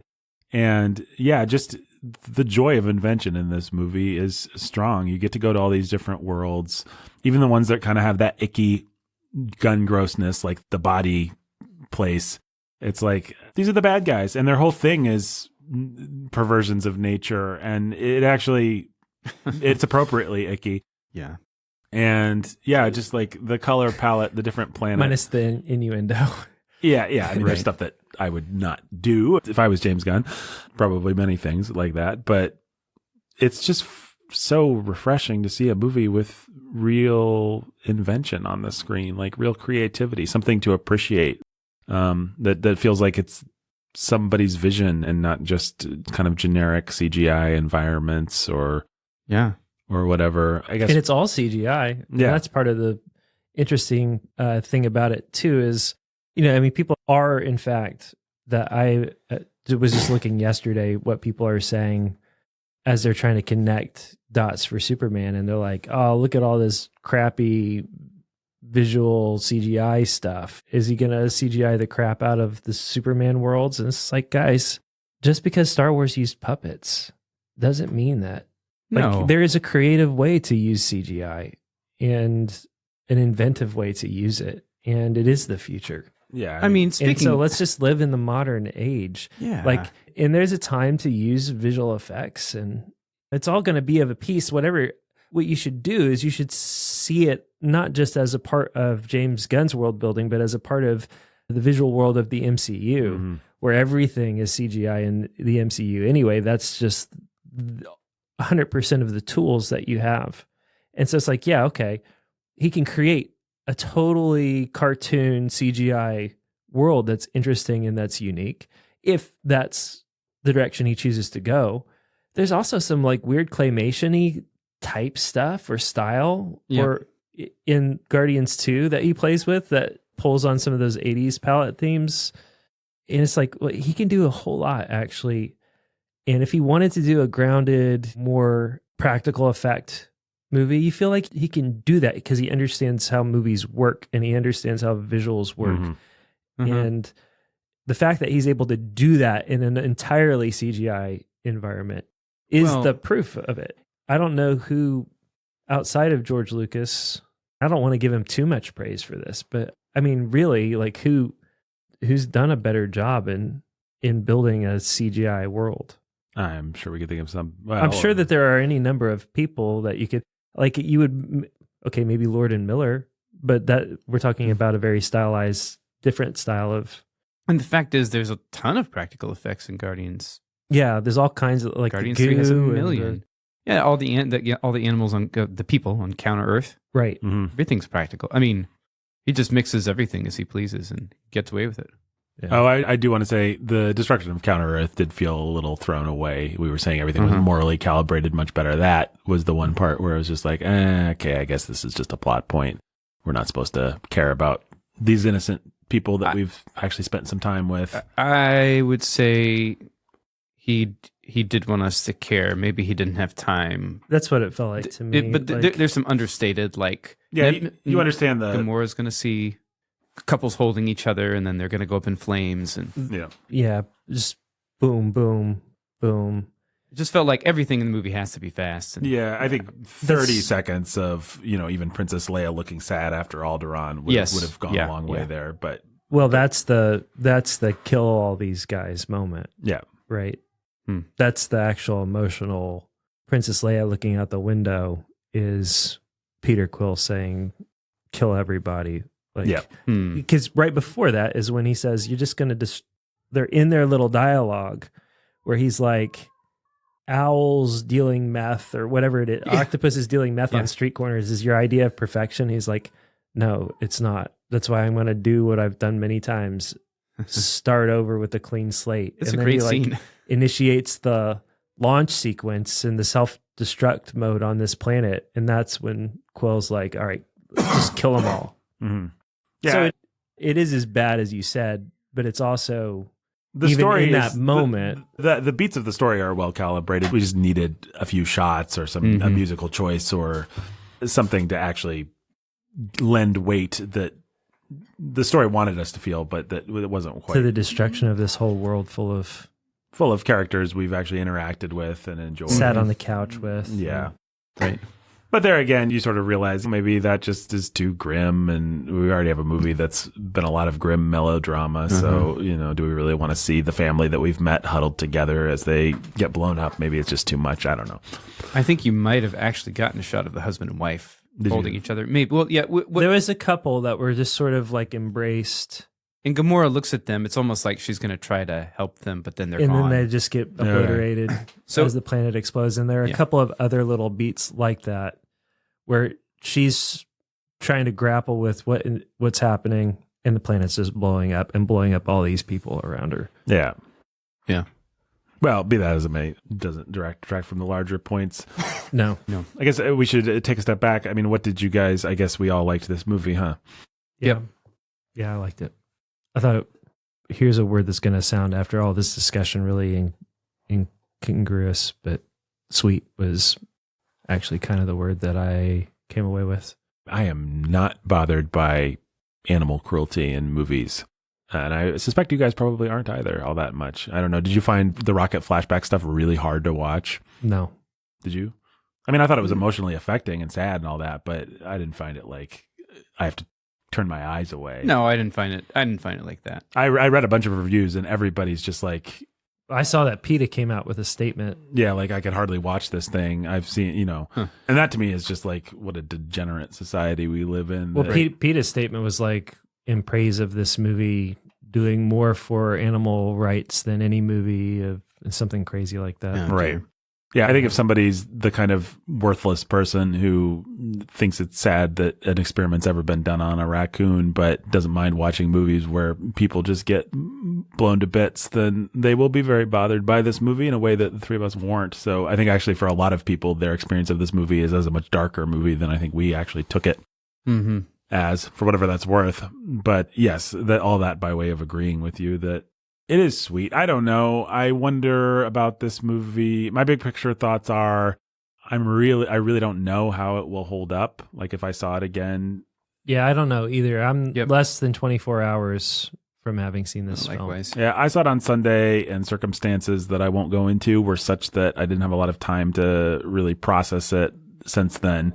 And yeah, I'm just like, I could see this movie really souring quite badly. And maybe it won't, maybe it will. I don't know, but I could certainly conceive of that because there are like when I step back and I look at it objectively, I'm like, okay, James Gunn's, even if he's a sicko that's gotten some therapy, he's still a sicko. And so much of the movie is kind of just shambling and disjointed. I don't know if you guys thought it was funny. I didn't think it was funny at all. I thought there were a couple good jokes that had been burned in the trailers already. Most of the good jokes were burned in the trailers. There were a couple of moments. I'm struggling to recall what they were. But there were a couple of moments that you were laughing pretty hard for a couple times next to me. I mean, I don't know that I was even laughing at the jokes. There was just the audacity of there was just some things that were just like, I can't believe that we're doing that. Yeah, and that's pretty hilarious. That's what we're doing. I don't know what it. There was a Drax Mantis metaphor scene that I laughed at, but of course he went really crude at the end, and I was like, yeah, of course, I mean, that was pretty funny to me until the metaphor thing I thought I enjoyed that one. Yeah, I actually liked the joke where Mantis made the dude fall in love with Drax. I thought that was a funny joke. I mean, I didn't even care. I can't quite get there. I mean, I know it is funny, but it's also just like, oh no, I don't know. Hey, it's very heteronormative in its way. That's actually what I thought. I thought it was actually a That's pretty good. true. I thought it was actually a pretty good bro joke. Yeah. I did not feel any tension. Like we're trying to do some gay thing here. Like Drax is going to be like, oh man. No, if I was a gay person, I'd be It's offended true. because it's Right. like why is it bad that this person should be? in Why is love it with- funny that she made the dude fall in love with Drax? Because it's actually funny. Well, now Like, 'cause you're it's making me actually think counter- of Paddington. It's actually counter. I It's don't like the know. same joke in Paddington. No, and that guy's the funniest part of both Paddington is, movies. you're right. That guy's hilarious. All right. Yeah. Yeah. Okay. I just snickered just thinking of the guy from Paddington. That guy's amazing. That guy's really funny. I don't know. I liked the humor, not like none of it made me laugh. Mantis and Drax and Nebula, just as the three characters that didn't have anything to do besides just be kind of quirky and fun the whole time. Yeah. I love spending time with those three. I mean, that is what comes across in all three of these movies, and especially this one, is James Gunn just has great affection for his characters. He writes Yeah. lovable characters. Cut to Nebula's face was often got a smirk out of me. I don't know. Like it was pretty on the nose, but just like we're gonna cut to Drax and Mantis are gonna be doing something ridiculous, and then we're gonna cut to Nebula's face. or Yeah, I mean, whatever. she's the perfect Like- straight woman, and they're so annoying, and it's She's such a stand-in for how I don't know. I think yeah. I mean, I'd watch a whole movie just of them. I mean, they were fun. I Mm-hmm. mean, that's where I'm like, I don't know how well this movie holds up because it doesn't actually have a good Peter Quill story. He's kind of a sourpuss the whole time, and But I liked him in it the whole time. I don't know. It's the movie that I most question whether it should have worked, but man, I cannot deny it worked. Every emotional beat, I cried, I didn't laugh, but I was invested. I was excited by the action. Like it all worked on its intended level. There's some part of me that wonders whether it will again and whether any of it really should. Yeah, But- I'm not sure, but the moments of just like kindness, like Nebula carrying Peter to his bed.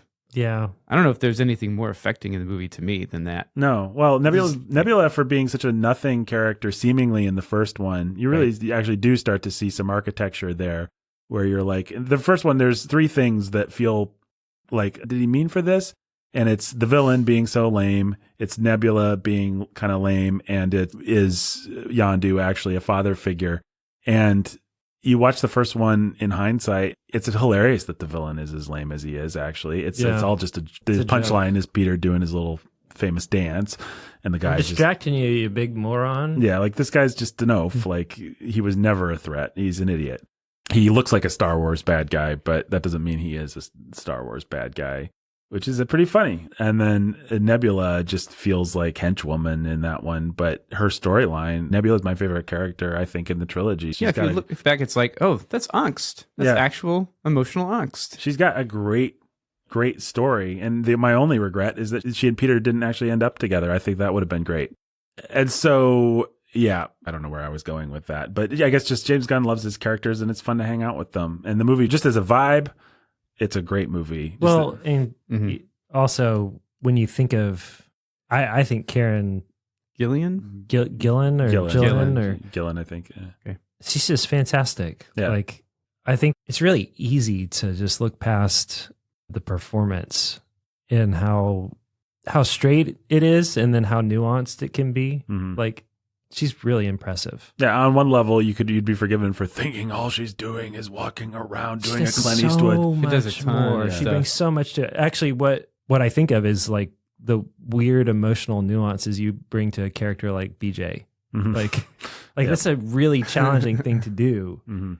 But Aw, like, thanks. but she does that sort of thing where like Zoe Saldana's, she's a pretty wooden actress. She's not a great actress, and she doesn't really have a lot to perform.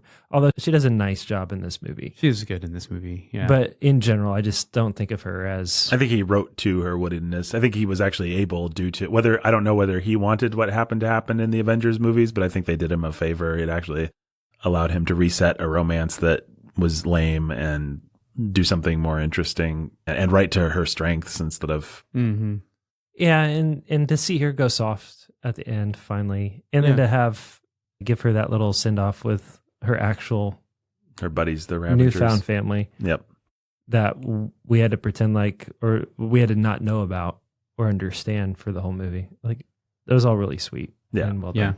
Yeah, there's a lot that really works. Rocket's story obviously works. I mean, doggone it, if the line didn't get me, the moral of the story, what was it? It's not the hands that Made us, it's the hands behind the hands. It's the hands behind the hands. The fact that he can write a line like that and get away with it and have it be as emotionally effective and have it be delivered by a character in heaven.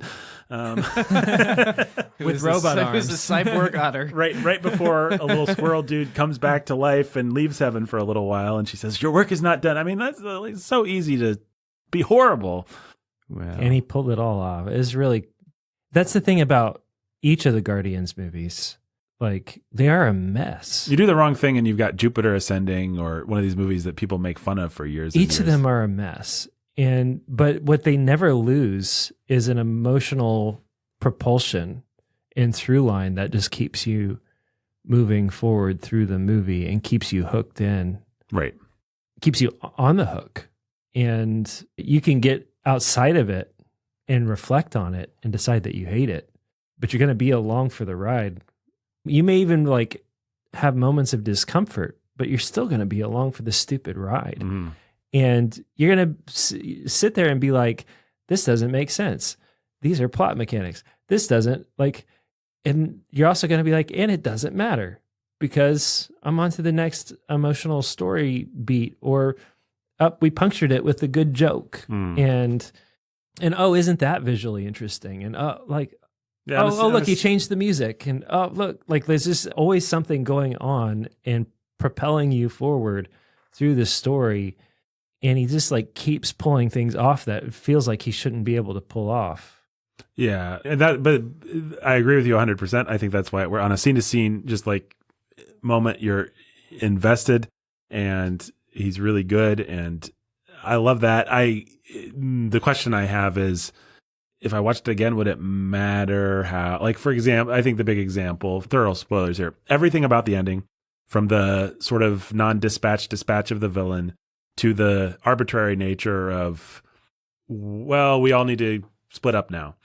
None of that feels inevitable. None of that feels earned. Like on a rational, emotionally, like you're saying, it works and you don't even really think about it.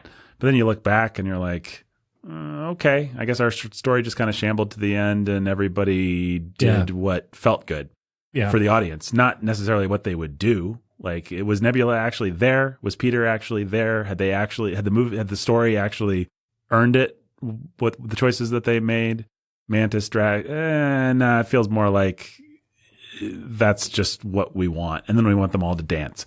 Even now Drax. Oh yeah, Drax felt the most arbitrary to me. The most like, actually, now I'm smart because I'm a dad. Right, but I loved it. yeah. Well, that's the thing. Well, yeah. That's the thing is he's not just playing with our. I could just feel the cheat of it. Yeah. It is a cheat, and It's a yet cheat. Dave Bautista has huge dad energy, and so And they just like unleashed it. yeah, and you're just like, aw, and you go with it. And now you can retrofit the story like And Drax. it totally retrofits perfectly. It- It totally maps. It's like the dude is just angry because they stole his family. He misses his daughter. He's been processing his trauma by just being stupid and by being crass. But now And it's angry. like, okay, I'll be a dad again. But did James Gunn do any of the work to give us any of the connective tissue or cause and effect to get us there, or to get us to Peter going back to his grandfather? Any of it? No, not really. And yet each Right. scene works. There's a broad, thorough line that works plot-wise. There's an emotional thorough line that's fine-tuned and that pulls us through.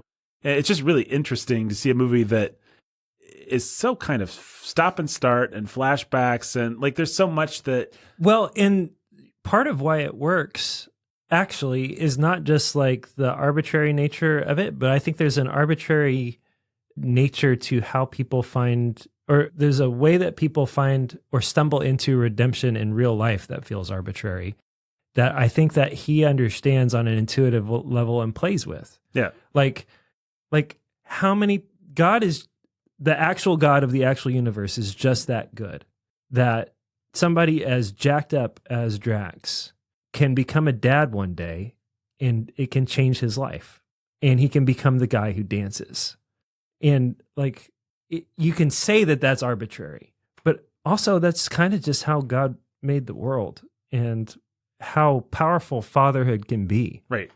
And to change somebody.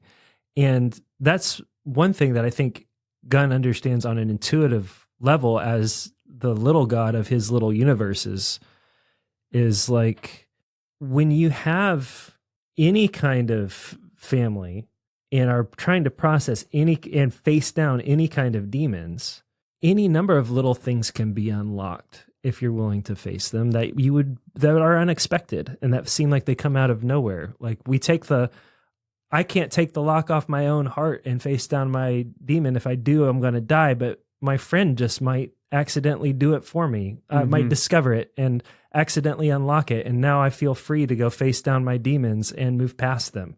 And I never saw that coming when I stumbled into this friendship. But look, here we are, and look at how that happened. How does that even happen? But that's what happens to people. I agree with you 1,000%. I think you're describing exactly how the movie works and how effective it is in doing that. And yet, I would never tell if I was teaching a screenwriting class. The whole point of storytelling is not to make it feel arbitrary. It's to find the connective tissue that we don't always see in real life. The reason we like stories and make it feel inevitable because it's sense making is because we make sense of a world that feels random and arbitrary and cruel sometimes, even though as Christians we know it's not. It can feel that way, and good stories. We put a narrative on it, whether the narrative's true or not. Right. And again, good stories give us good narratives. They say, well, being evil eventually leads inevitably to a demise. And a good story makes that demise both inevitable and surprising. And James Gunn is very good at surprising. Yeah. And good at actually sort of emotionally backfilling it enough and just being talented enough that he can make it feel inevitable, and that it's like he uses your own heart against you. You so want that for Drax that whether it makes sense or not, you just go with it.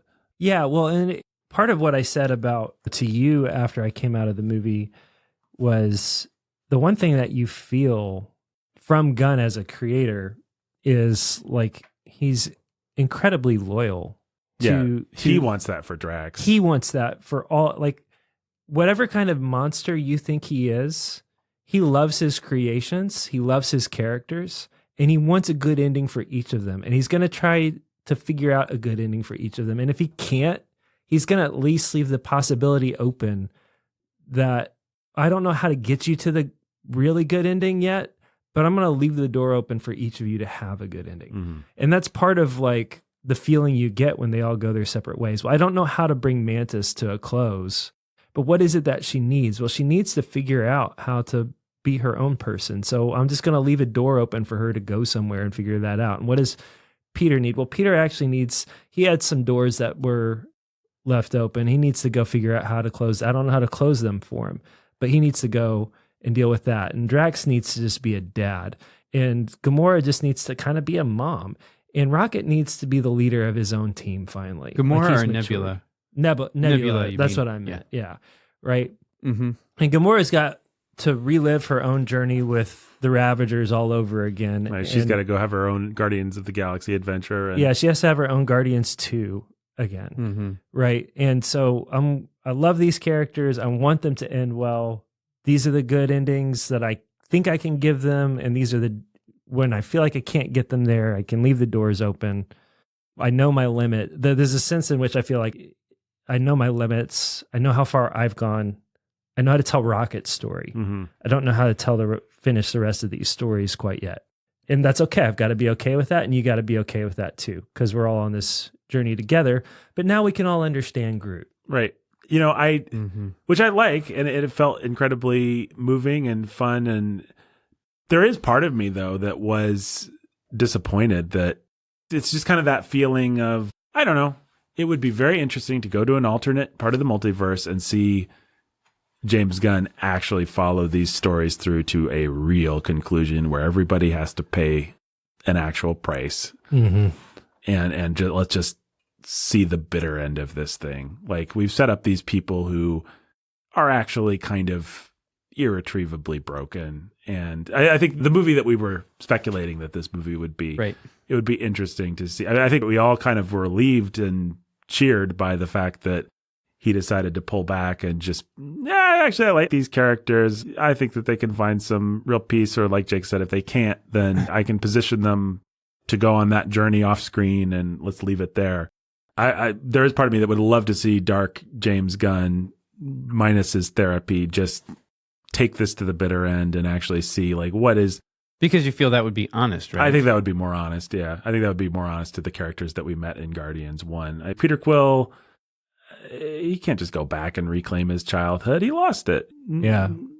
Rocket's not just going to become the leader. Rocket needs to die. Rocket needs to go to heaven and be with his animal buddies. Like Rocket hates life. Rocket is a life-hating, broken little killer. Let's do the Cowboy Bebop ending. This is a dark story, actually. It's always played with that. It's always been that. And there's a sense in which this movie is pretty disingenuous and suddenly telling us it was a comedy all along instead of a tragedy. There's a sense in which I feel like I should be irritated by that. And it's just a testament to James Gunn's skill and to these actors' likability and to all kinds of things that I'm not. But I don't know. Maybe the fact that he's just benevolent and wants to say, sometimes when you make the right choice, random wacko redemption happens and you all dance to the lamest song of the early aughties.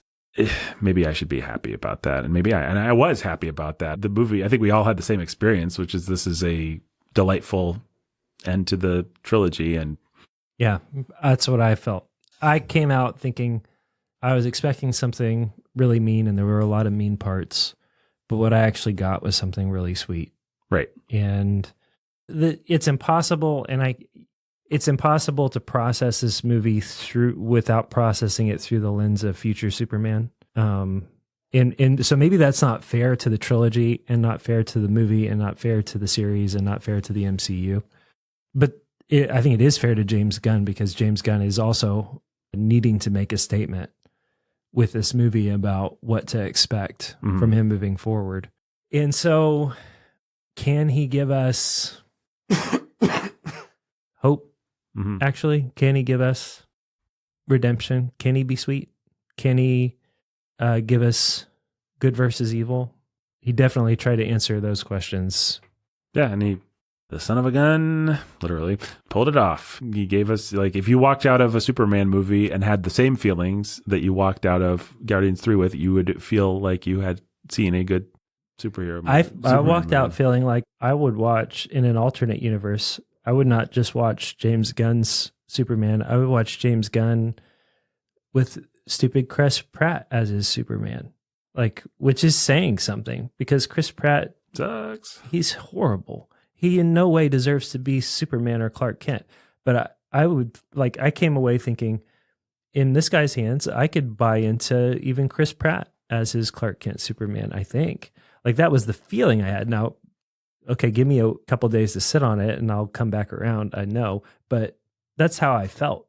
And we both, I don't think I said this to you, but I think we see the All-Star Superman storyline being the direction he has to go and will inevitably go, right? Like, that's what I thought coming out. He obviously has a love. Actually, that's what I thought after I watched Guardians 2, even before this one. He has a love for the larger lore and the B and D listers. And just the thing about Grant Morrison's Superman run was that he brought all these lame old DC characters into it. And it wasn't just normal world with Superman in it. It was DC world of crazy Silver Age superhero stuff with Superman, and I think that's James Gunn can do a very good version of that. I never actually read that. I've read you writing about it and heard you talk about it, and I actually accidentally stumbled into one lazy afternoon watching an animated version of it with the kids. I haven't seen that. The All-Star Superman I've story. read it, but the animated version of it was lame. Yeah, I'm sure. It was lame and stupid. Those DC animated adaptations often are. Yeah, this was lame and stupid, and I don't ever want to watch one of those again. But the storyline is still great. Yeah. You know, it's just he's been poisoned and he's going to die, and there's nothing he can do about it. Luthor's going to win, and it's just a matter of time. So what does he do before it's over? And then what does he do? He keeps being Superman. That's what. And it's like, that's really cool. That's a really cool story. And he keeps being Superman to everybody. You know, and it's not just the great big things. It's the little Yeah, I mean, every day get the cat out of the tree things. He's using his. And it's like, that's what you love about Superman. And that's like, yeah, I don't think and he's trying to figure out how to set things up for Lois for the future. And some other things are going on too. But it's just like, okay, well, I'm going to die and that's okay. I've got to make my peace with it. And then I just got to keep being Superman until I can't be Superman anymore. And if I can fix this, or if I can write as many things as I can, there's nothing else to do. I hope that's what, I mean, I think that it is still very plausible that James Gunn chooses to make Superman a 3-dimensional character, which is a huge mistake, because if he does that, he'll run into exactly what Man of Steel ran into, which is Superman actually wasn't designed to be a beautifully broken.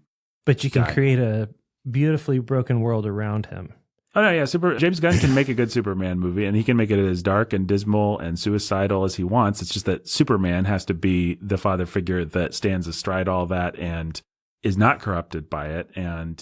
But James Gunn basically needs to adapt the most famous set of panels from the All-Star Superman run, which is just a little scene where a girl is standing on top of the building in a building, and she's about to throw herself off, and then Superman shows up and gives her a little speech about how there's always hope and talks her down. I can't do it justice, but it's just very moving that this guy that could be and should be and is saving the world took the time to save one person. I can actually make myself cry talking about it. I mean, just the Christ-like quality of Superman. Stopping and seeing the one kid. The one kid, yeah. It's the anti-Zack Snyder's Superman leveling a whole city and not caring to even try and take the fight to the moon. People famously did a parody of that where the girl's about to jump off and then suddenly Superman and Zod come rampaging through and blow up the building. That's awesome. They made a great point. And then poor Zack Snyder had to try to build his entire franchise around apologizing for that. But even though I think that Zod fight is my favorite bit of superhero action that anyone's ever done. In any case, yes, if Gunn can simply make Superman into the father and then everything else is broken in James Gunny and Superman fixes it, that's great. If Superman wants to make James Gunn into one of his beautiful losers, then that's terrible. It's going to be awful. And I think he gave a strong indication that he knows what he's doing in this movie, but I still don't trust him. I mean, he's James Gunn, for crying out loud. Did you hear my context? I mean, I trust him more than I ever have, but Right. And he loves the properties. What I trust is that he loves the characters as they were designed to be. Like, well, okay, the Guardians of the Galaxy were a blank slate for him. Right. But I trust that he actually loves Superman. Yeah, that's what I think. I think he actually loves Superman. I think he actually loves Batman. And I think he will be loyal to what makes Superman Superman and what makes Batman Batman and what makes some of those big characters who they are. And then he'll use everything else to be his sandbox for processing whatever other mean junk he's got to deal with. Yeah, and that's great. Maybe I'm being optimistic. I hope that's true. I think that's probably true. I'm 90% sure that's true. But then I'm just like, let's not forget that this guy ripped a guy's arm off and then threw it at a blind woman and then decapitated. Like, this guy is still a monster. Maybe he's worked through a lot of stuff. Maybe just getting it out of his system with a gleefully R-rated Suicide Squad and Peacemaker let him. But, this guy hasn't yet proved that he can actually make a movie where he believes in a guy like Superman. I was just looking again at his movies to come out in the Gods and Monsters saga that he's announced for DC. He's got Swamp Thing, which could be as nasty as you want. Sure. And gross. He's got The Authority. You guys might not have heard of that. I've actually read that comic. Came out through DC, but was it a different imprint or something of DC? Anyway, it's super gross. Mm-hmm. It's extra violent, ironic superheroes. And his Batman storyline is what's his face? Well, in The Authority, like the Superman pastiche character and the Batman pastiche character are gay lovers. Mm-hmm. So that's one of the movies in his first phase. That's The Authority. I can't imagine ever wanting to see that. I'd like that. Those comics are disgusting. Anyway, what were you asking? The Batman storyline is the one about, is it Ra's al Ghul's son who becomes Robin? I forget the exact. No, it's Bruce Wayne's son. Damian Wayne. Damian, yeah. It's which I think he had with Talia al Ghul. Yeah, So he's yeah, Ra's that's right. grandson. That's right. Yeah. And that's a storyline about he's a vigilante that kills people. You know, it's one of the more sort of sour Batman storylines.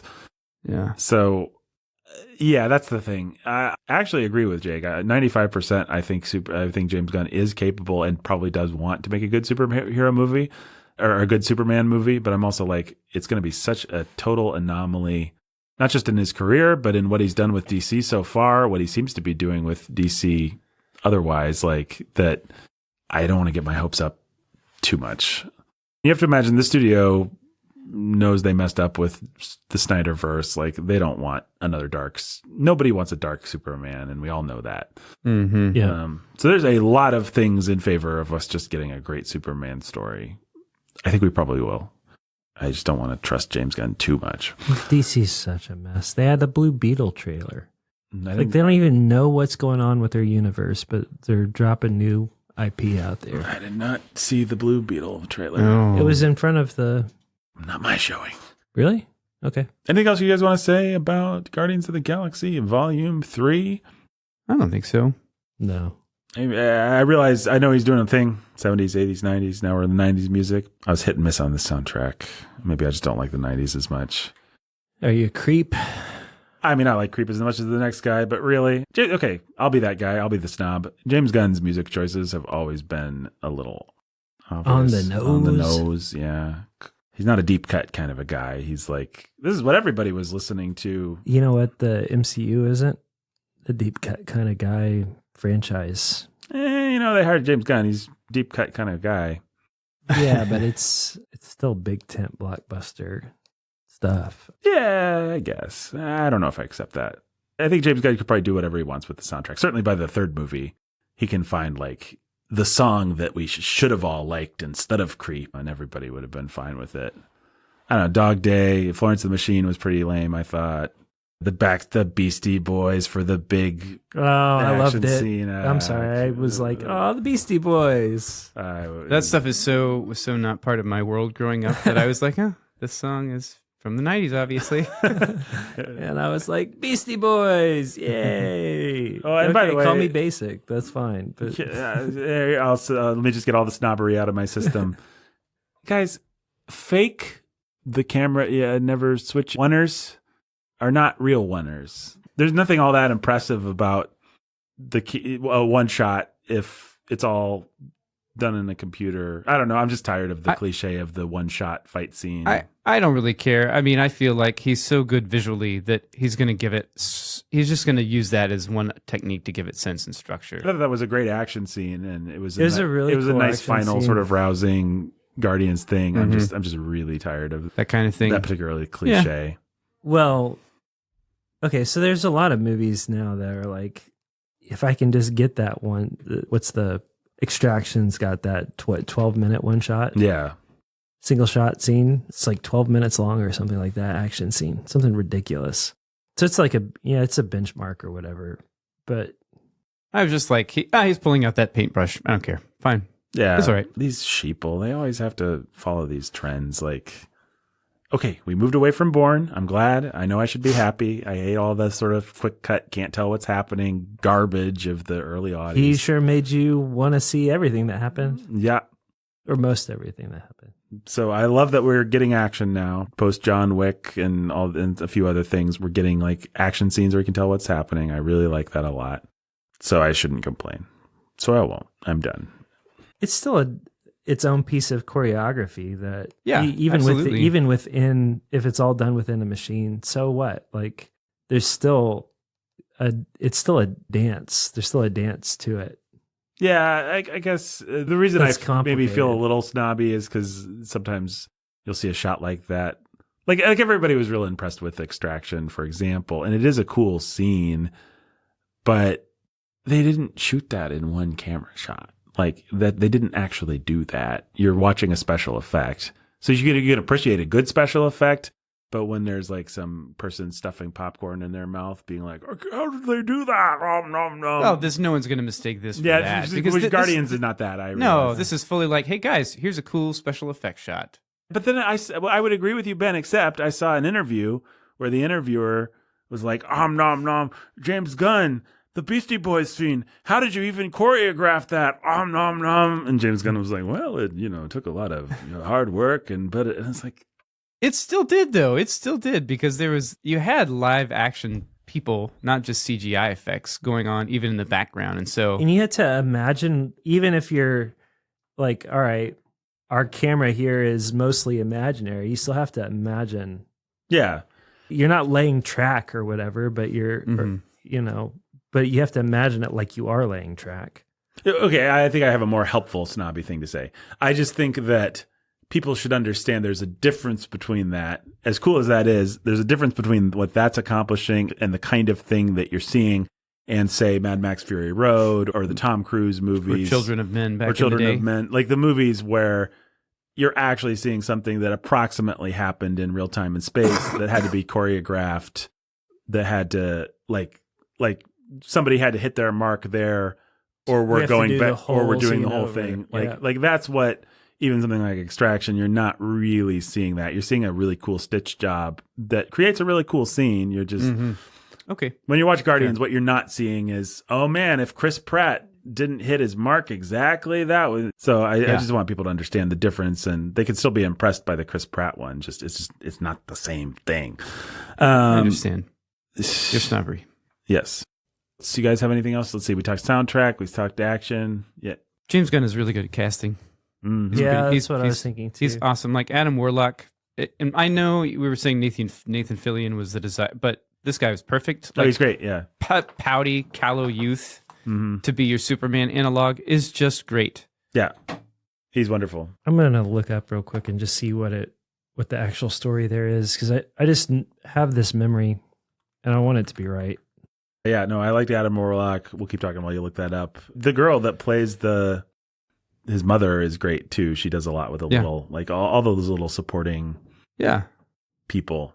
Yeah, even all the people in the Orgo world, Orgo core world. The secretary that they end up manhandling, the Nathan Fillion's little friend that he's irritated with, like all those characters that's really something. Are really great.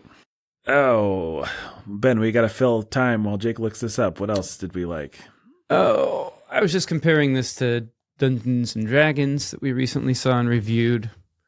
Just thinking about the difference between... There's going to be Wonder Man. A true auteur. He wanted him to be Wonder Man. Huh. Fillion. That's what it was. Huh. Yeah. Okay. And Fillion wanted it too, and Feige just did not want it. And so he couldn't get him in as Wonder Man, couldn't shoehorn it in, couldn't make it work, couldn't get approval, whatever. And so that's dumb. I don't know anything about Wonder Man. Yeah, I don't remember. I feel like I've looked him up before. I don't know anything either. But yep, that's what it was. There you go. Ben, you were saying difference between a true auteur and those guys. And those guys. Yeah. Yeah, those guys, their movie is much more innocent. And fun. And what are we talking about? Dungeons and Dragons versus this. Oh, yeah. It's like a fun pastiche. It's good craftsmanship. That's right. But there's a vision behind this, an artist. An intensity. Mm-hmm. And somebody with something to say. Yeah. Guardians of the Galaxy, it doesn't have any deep, big moral exactly. Maybe you could argue it does. I don't know. But James Gunn wants to make a movie that is about something. Yeah. And I think as an adult that's going towards 40, I still like movies where people do flips and fly, and I like all that stuff, but I really appreciate a movie that is about something.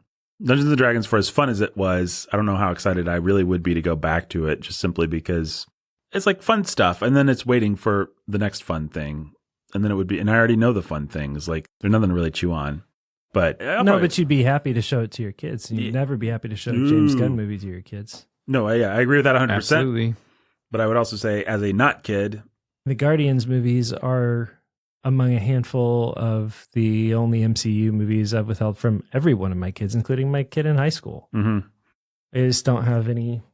I mean, we haven't watched anything in the new phases, but yeah. And even if you like, is there a age where you're going to be like, yay, now my kid in high school gets to see it? It'll kind of be like, well, no, maybe he'll see it when he's older, or maybe he'll see it when he's 25, and you'll be like, Great. You saw Guardians. Yeah. Yeah. Yeah, I would agree with that. I'm not trying to put down Dungeons and Dragons, but just brought it up as an interesting comparison point, and I think that's true. Lord and Miller, also true auteurs, and you can tell the difference between them and the Dungeons guys just having fun. Maybe they'll have freedom on Dungeons 2 to really express their artistic vision, and it'll be a masterpiece. I certainly hope so. Jonathan is still better than anything that's happened in cinema in the last 50 years. It's fantastically funny. Oh. Jonathan was great. When's the last time a movie got as much emotion out of you as this Guardians movie? Are you trying to make a point about Dungeons and Dragons here? No, I'm trying to make a point about, I think, recent movies. I'm trying to think what the recent movies that have even been things. I can't remember what recent movies I've seen. Tar with Cate Blanchett, that did not get the same emotion out of me. Not that getting big emotion is some great virtue. Yeah, I'm a fairly easy touch when it comes to that stuff. I did famously cry at Wonder Woman 84 when Pedro Pascal reunited with his daughter or whatever. But this was the movie, I will say this, I don't know what the comparison points are, but this was the movie I at least resented for getting out of emotion out of me in a while. Like Dungeons and Dragons kind of got emotion out of me with stupid what's her face dying. Man. And that was like, not cool. Lay off, movie. Not fair. I hate this character. I hate this actress. I hate everything about this. Like, how dare you? But it sort of mechanistically extracted the tears. Guardians, like I said, like about halfway through the movie, I just relaxed and said, like, I can feel and I won't feel bad about feeling. And I can hate this villain. I won't feel bad about hating this villain. I'm just going to put myself in James Gunn's hands. And I don't know when the last time. Probably that feeling has been few and far between in Marvel movies and certainly in recent Star Wars and in franchise filmmaking in general. It's like, yeah, maybe the Russo brothers will get you, but not willingly, and not because you trusted them and gave yourself into their hands. I don't know. What's your answer to the question? I don't have one. I just think that's something. Yeah. There's a sense in which my touch point for this movie is actually Top Gun Maverick, because I came away feeling like, hey, there's a movie and it's what it was supposed to be. And there's nothing I resent about it. And I don't know that I have to go back to it, but I would watch the next movie by this person. And I don't know, that's really rare these days for me. Like, and I know that we like to hate on Tom Cruise movies or whatever, but I'm going to go watch the Mission Impossible movie and I'm going to love it and enjoy it for what it is, which is going to be a bunch of nothing. Agreed. And the one thing I know is I'm not going to have to feel too bad about going and watching it and enjoying it for what it is, as a bunch of nothing. And that's kind of how I felt coming out of Guardians. Like, oh, superhero movies can be great big fairy tales with good and evil and some iconography and some sweet happy endings and a fun little ride along the way. And isn't that what a superhero movie should be?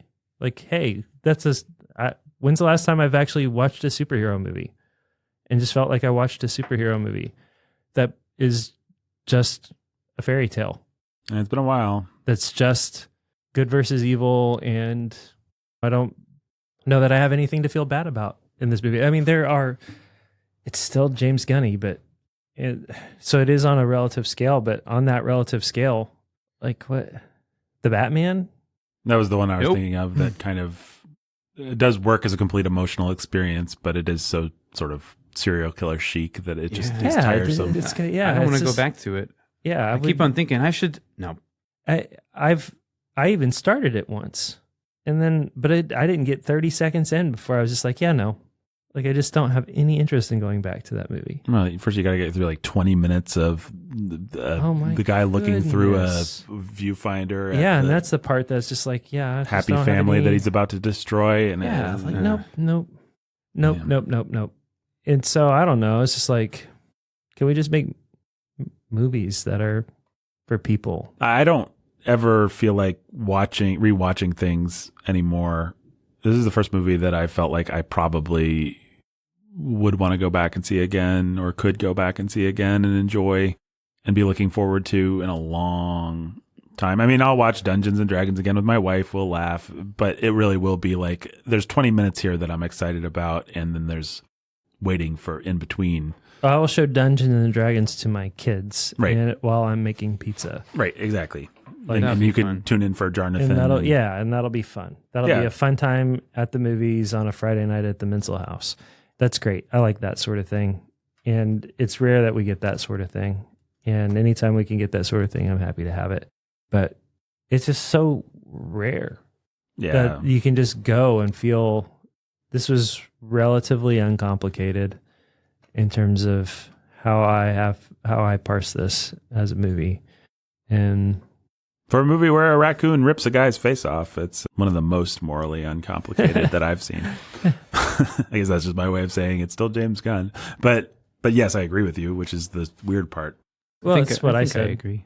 I actually said it's still James Gunn. Yeah. No, I know you were. You're just putting a button on it. I was just like, I don't want anyone to be like, aw, that sounds great. And then a raccoon is ripping a guy's face off. And then they're like, well, I'm actually pretty sensitive to raccoons ripping people's faces off. There's probably some people out there. Yeah, don't watch this with your family. Yeah, no. For 3 cynical adult former hipsters, it's pretty good. Hey. Former hipster. Speak for yourself. And one current hipster. That's right. As everyone well knows. Oh my goodness. Yeah. Okay, Ben, how many... Oh, I really liked Adam Warlock. I guess we already kind of said he was great, but I thought he was really cute. I thought he was a fun stick in the eye. Yes. I just I don't know. Yeah, all of James Gunn's stuff that was passive-aggressive towards Kevin Feige was great. The stuff in the elevator where... The stuff in the elevator was... I genuinely laughed at that. That was funny, yeah. Because I was laughing with James Gunn at all of the MCU. Mm. And I thought that was funny. Right. And I liked everything with Adam Warlock because I thought he was doing a good job of taking a big dump all over. I don't know. I felt maybe I probably read too much into it, but we had just watched a Marvel's trailer. Mm-hmm. Well, yeah, no, it just felt like here's our franchise setup guy, and then I'm just gonna throw him away. Yeah, you can't have him anymore. Yep. If you can, you're gonna have to do a lot of work to get him back. And also, I put him on a team underneath Rocket Raccoon, so with a little kid and James Gunn's brother and a dog and Giant Groot. Ben, how many? Yes, Giant Groot. Giant Groot was great. How many? Weird that Groot. I guess he just so thoroughly told a Groot story in the first one. We are Groot. Like that puts a cap on Groot emotion for all time. And then the second one, you had Baby Groot. Everybody loves Baby. There's just nowhere further to go. Like Groot gets nothing to do in this movie. It's fine. Yeah, for a long shambling movie that gives everybody lots to do. It was just weird how sidelined. I mean, I could care less. Believe me. I'm just observing. It was kind of interesting that one of the most beloved characters in Marvel didn't get it. He gets cool powers. Like he gets to do things like he can do more fun, cool things than he's ever done before. And yeah, Gamora's joke of she just hears him say "I am Groot" was kind of funny. Mm-hmm. And then we all get to hear what everybody else hears when he talks at the end was a nice little touch. I thought. I didn't like that. I liked it. I thought it was a part of the sweetness at the end. It was, you're now in and part of the family, guys. I mean, I get it. There's no particular reason for me not to like it. I guess it was just I'm not that easy of a touch. Come on, James Gunn. You got to work a little harder. You at least set this up a little more. I don't know. Nathan the Snob. Okay, Ben, how many? But he did set it up, right? In the moment that you Yeah, said. I know. It's all there. It's all on the page. I don't know. It's great. I love it. Shut up. Perfect movie. Ben, what's a unit of thing in this movie? How many beautifully broken lost souls out of 14 do you give to Guardians of the Galaxy? Not part 3, but volume 3. I'll give it what I think I'll give it in a month, which is 11. Okay. So right now you're I'm closer to 12 or maybe 13, but I think that's actually, my feeling is that in a month I'll think I'm not sure. Yeah, and then I wonder I guess if that's in how I feel. 2 years we're down to like a 8 or a 6 or Well, something. I don't know. It's really hard to tell. I don't even resent that at all, any more than I resent the first Avenger being a terrible movie I don't want to go back to now. The first Avengers movie. First Avengers movie was great at the time. It's just what it needed to be. Yeah, no, I agree. I don't know. People overrate the importance of, as I've said before, of movies being made to. I should probably rewatch just give it a stuff. 12. I'm going to give it a 12 out of 14. Okay, Jake, same question. Well, I was anticipating Ben doing what he did, but giving it a 10, so I could give it an 11. Now you're gonna have to give it a 13. That's pretty high. I don't know. I think I'm going to stick with 11. Yeah. Wow. This does not usually happen. So you're lower than Ben. Wow. Wait, what did you do? Yeah, You I did. 12. I did 12. I went ahead and did 12. Okay. Yeah. So, wow, where does that leave me? My choice is to either, like, obviously I need to get the best of you guys somehow in a contest that only exists inside my broken, sad brain. So the ways to do that are to give it 14 I think that's what we cornered you into. or to give it like to 6. 6 or something. Yeah. But man, it wasn't a 6er. All right, 14. We did it. Yay. I think A perfect movie. I think we win, Ben. I guess we do. Maybe everyone loses, Jake. I will say my experience of it, 14. I mean, I had a good time at this movie. It was, I was really enjoying it the whole time in a way that rarely happens anymore for this kind of a film. Well, it is also a movie that lived with me. Yeah, and it's been fun to think about. I actually got emotional about it after the fact, which I can't. Same for me. I was thinking it through, actually, as I was texting you about it, and several hours later, and I got pretty emotional, just sort of reconstructing it, thinking about how it worked, and maybe processing some of my hopes for Superman. Yeah, I think that's hard not to do. I suspect that this... My prediction is that this movie is a 9, like ultimately where it lives. Like 10 years from now, we'll look back and say, 9 out of 14. yeah, I don't think it's going to be like a 6 or anything. I don't think we'll No. ever like actively resent this or anything, but I think it's probably shot its shot. It's certainly, in context, the context is our expectations for an MCU movie at this point and our expectations for a James Gunn movie. Yeah, I mean, if we And- hate him because he thoroughly makes the DCU degenerate and weird and terrible, And if he craps all over Superman, we will come back and we'll be like, it was all here in Guardians 3 and we should Right. have seen it all along. a lame, shambling, arbitrary story, and yeah, exactly. So there's a lot. If you're just looking at this movie with your rational glasses on, there's a lot to question. But Yep. experientially, it actually was a 14. I really enjoyed this movie. I give it a 12 or Yeah. 13 for me experientially. Yeah, I loved it. Yeah. I felt on guard against completely loving it, but that seems to be a thing that I often do. Well, like I said, I actually was, and then about halfway through, I had a conscious thought, you know what? I can relax. I'm in good hands. Yeah. That's... Well, and that's how I felt in the movie. That's how I felt coming out of the movie, and that's how I feel about Superman. Yeah. I feel like I trust James Gunn, and I trust him with my beloved Superman. All right, so a rare 14 broken souls for me. I think we got 12 broken souls for Ben. It's like we're in some fantasy movie where we hunt down. And then Jake's like, I love this movie more than all of you. I'll give it the lowest rating.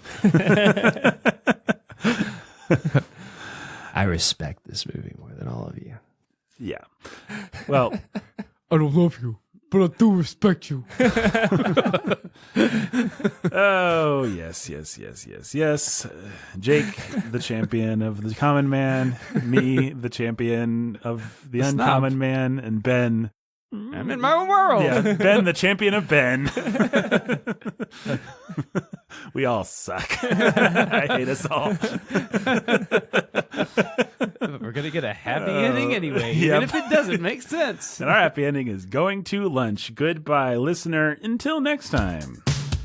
It's not the hands that make us, it's the hands behind the hands. And you can help make our podcast by going paid to patreon.com/sanity at the movies. Be the hands behind the hands, guys. Patreon.com/sanity at the movies. Bye.